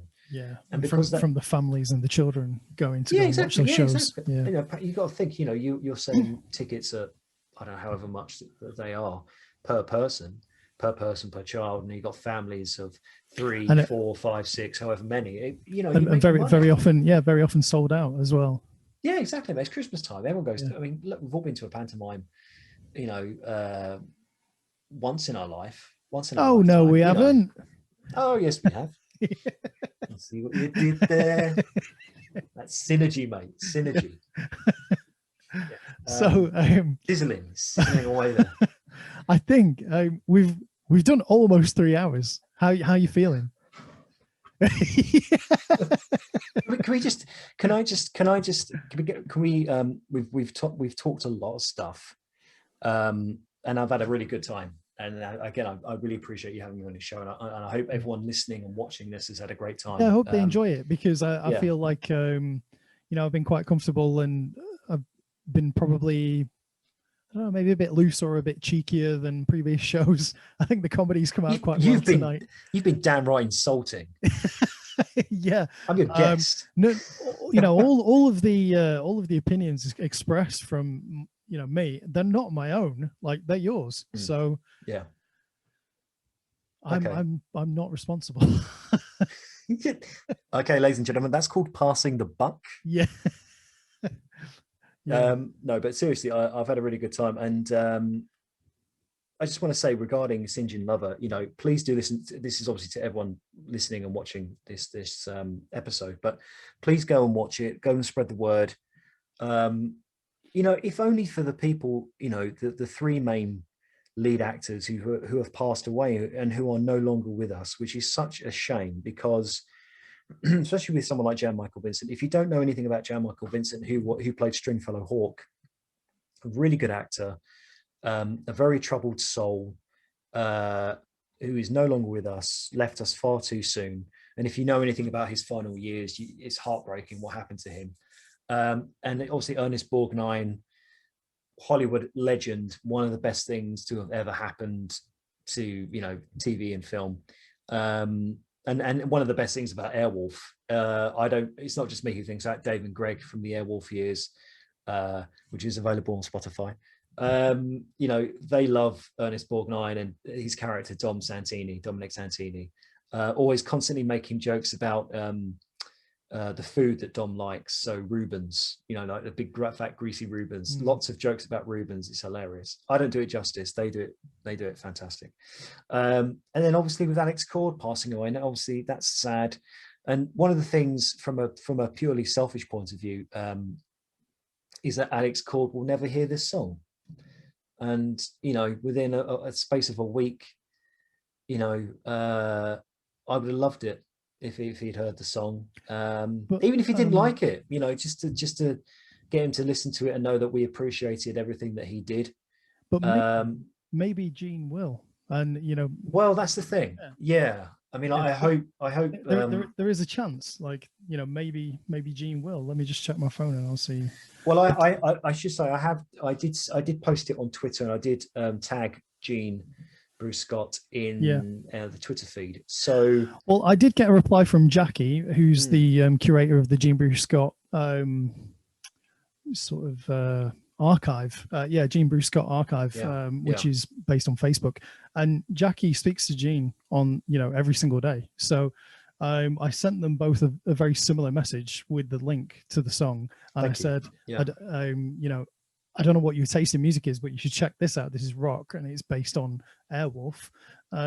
So we'll see. Hopefully they check it out and like it. Well, I mean, if they do, that'd be amazing, and I'd be incredibly honoured. And if they don't, then that's fine too. The fact that they're still doing what they're doing, and they're out there, and like I said, Jean Bruce Scott seems like such a nice lady, from the your episode with her, or a couple of episodes with her. So I'm glad that she's still with us. I'm glad that she's safe and well, considering everything that's happened the last couple of years. And she's now flying the flag for Airwolf. She's both Gene and also for female action stars everywhere as well. Being one of the original TV female action stars. She was. I mean, that story. The story she said about when she first met Donald P. The creator of Magnum and Airwolf. Sorry, I've forgotten your surname. But that story about she felt insulted by something he said at an interview about him saying about pretty girls, and she felt insulted. She stood up and she walked out, and he didn't mean it was just a bad phrase that he used, and that sort of self-respect that she has, and the fact that probably got her the job on Magnum PI for the role she played. I think that's a testament to her. But yeah, like I said, man, I'm just very happy that something I've done, that I've actually put time and effort and care into creating and bringing into existence, has connected with people. That to me is the best thing ever. Yeah. And I mean, that care really shows, and the product that you've made, the end result, it is amazing. It's high energy, upbeat. It's what we need right now in a world full of Afghanistan pullouts and in a world full of COVID, and it's just, we need there's nothing wrong with a little bit of nostalgia. Nouveau nostalgia. Yeah, exactly, man. And that's cool of you to say. Look, to be honest, there's so much bullshit in the world today, more so than I think at any other time, in my opinion, for different reasons. And I just feel like, you know what? Give us some old school entertainment. None of just escapism. If just for an hour or two, let me or even 5 minutes, give me something that can just take me someplace else where I don't have to think about the cares of the modern world, so I can relax and thinking about, mental health. And, these are things that I'm thinking about all the time, anxiety and, I just want to shout out if any of you are into discussing about mental health issues, the actor Michael Rosenbaum, who some of you may know as Lex Luthor from Smallville, he has a fantastic podcast YouTube channel called Inside of You. So if you're into mental health, depression, sort of awareness, or you're looking for any sort of kind of tips on how you can help yourself, maybe help someone a loved one or a friend, etc. Or you just into really good discussions, open discussions about, those kinds of things, then definitely check out Michael Rosenbaum's Inside of You podcast and YouTube channel. They're really good.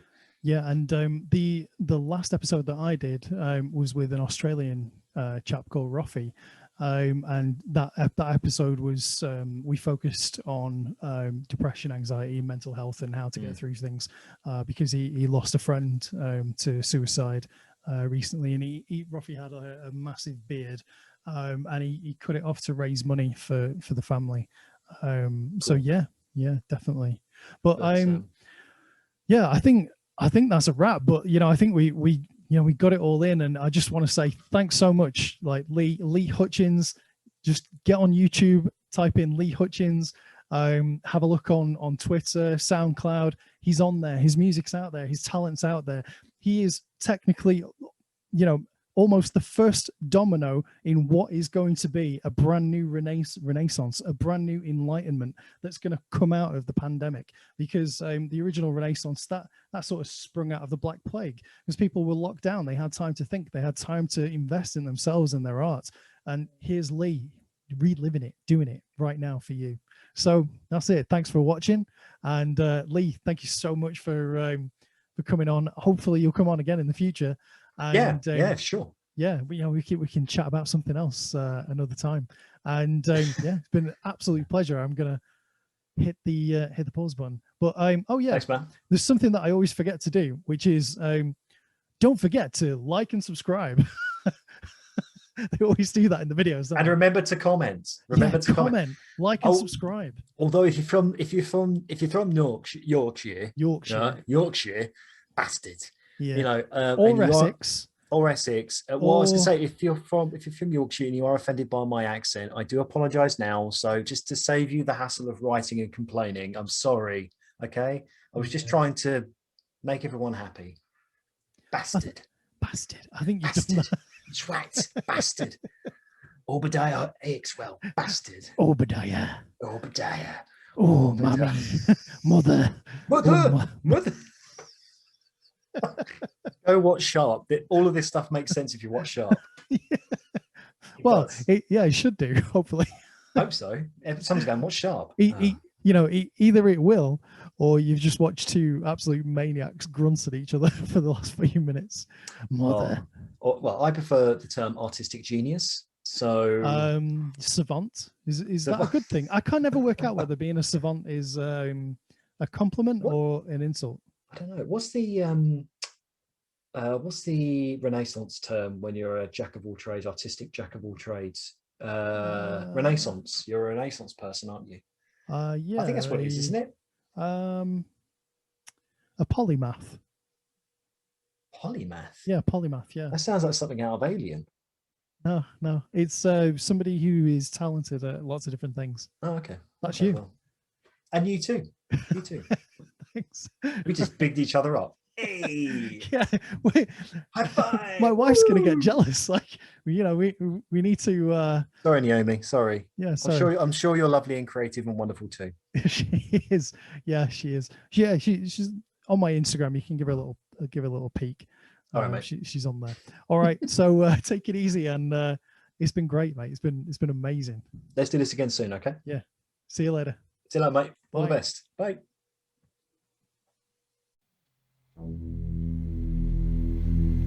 I want SinJin. You're not serious. God, you are. Augie's been an MIA for 14 years. The odds your brother's alive are 10,000 to 1. If he is dead, please bring his body back.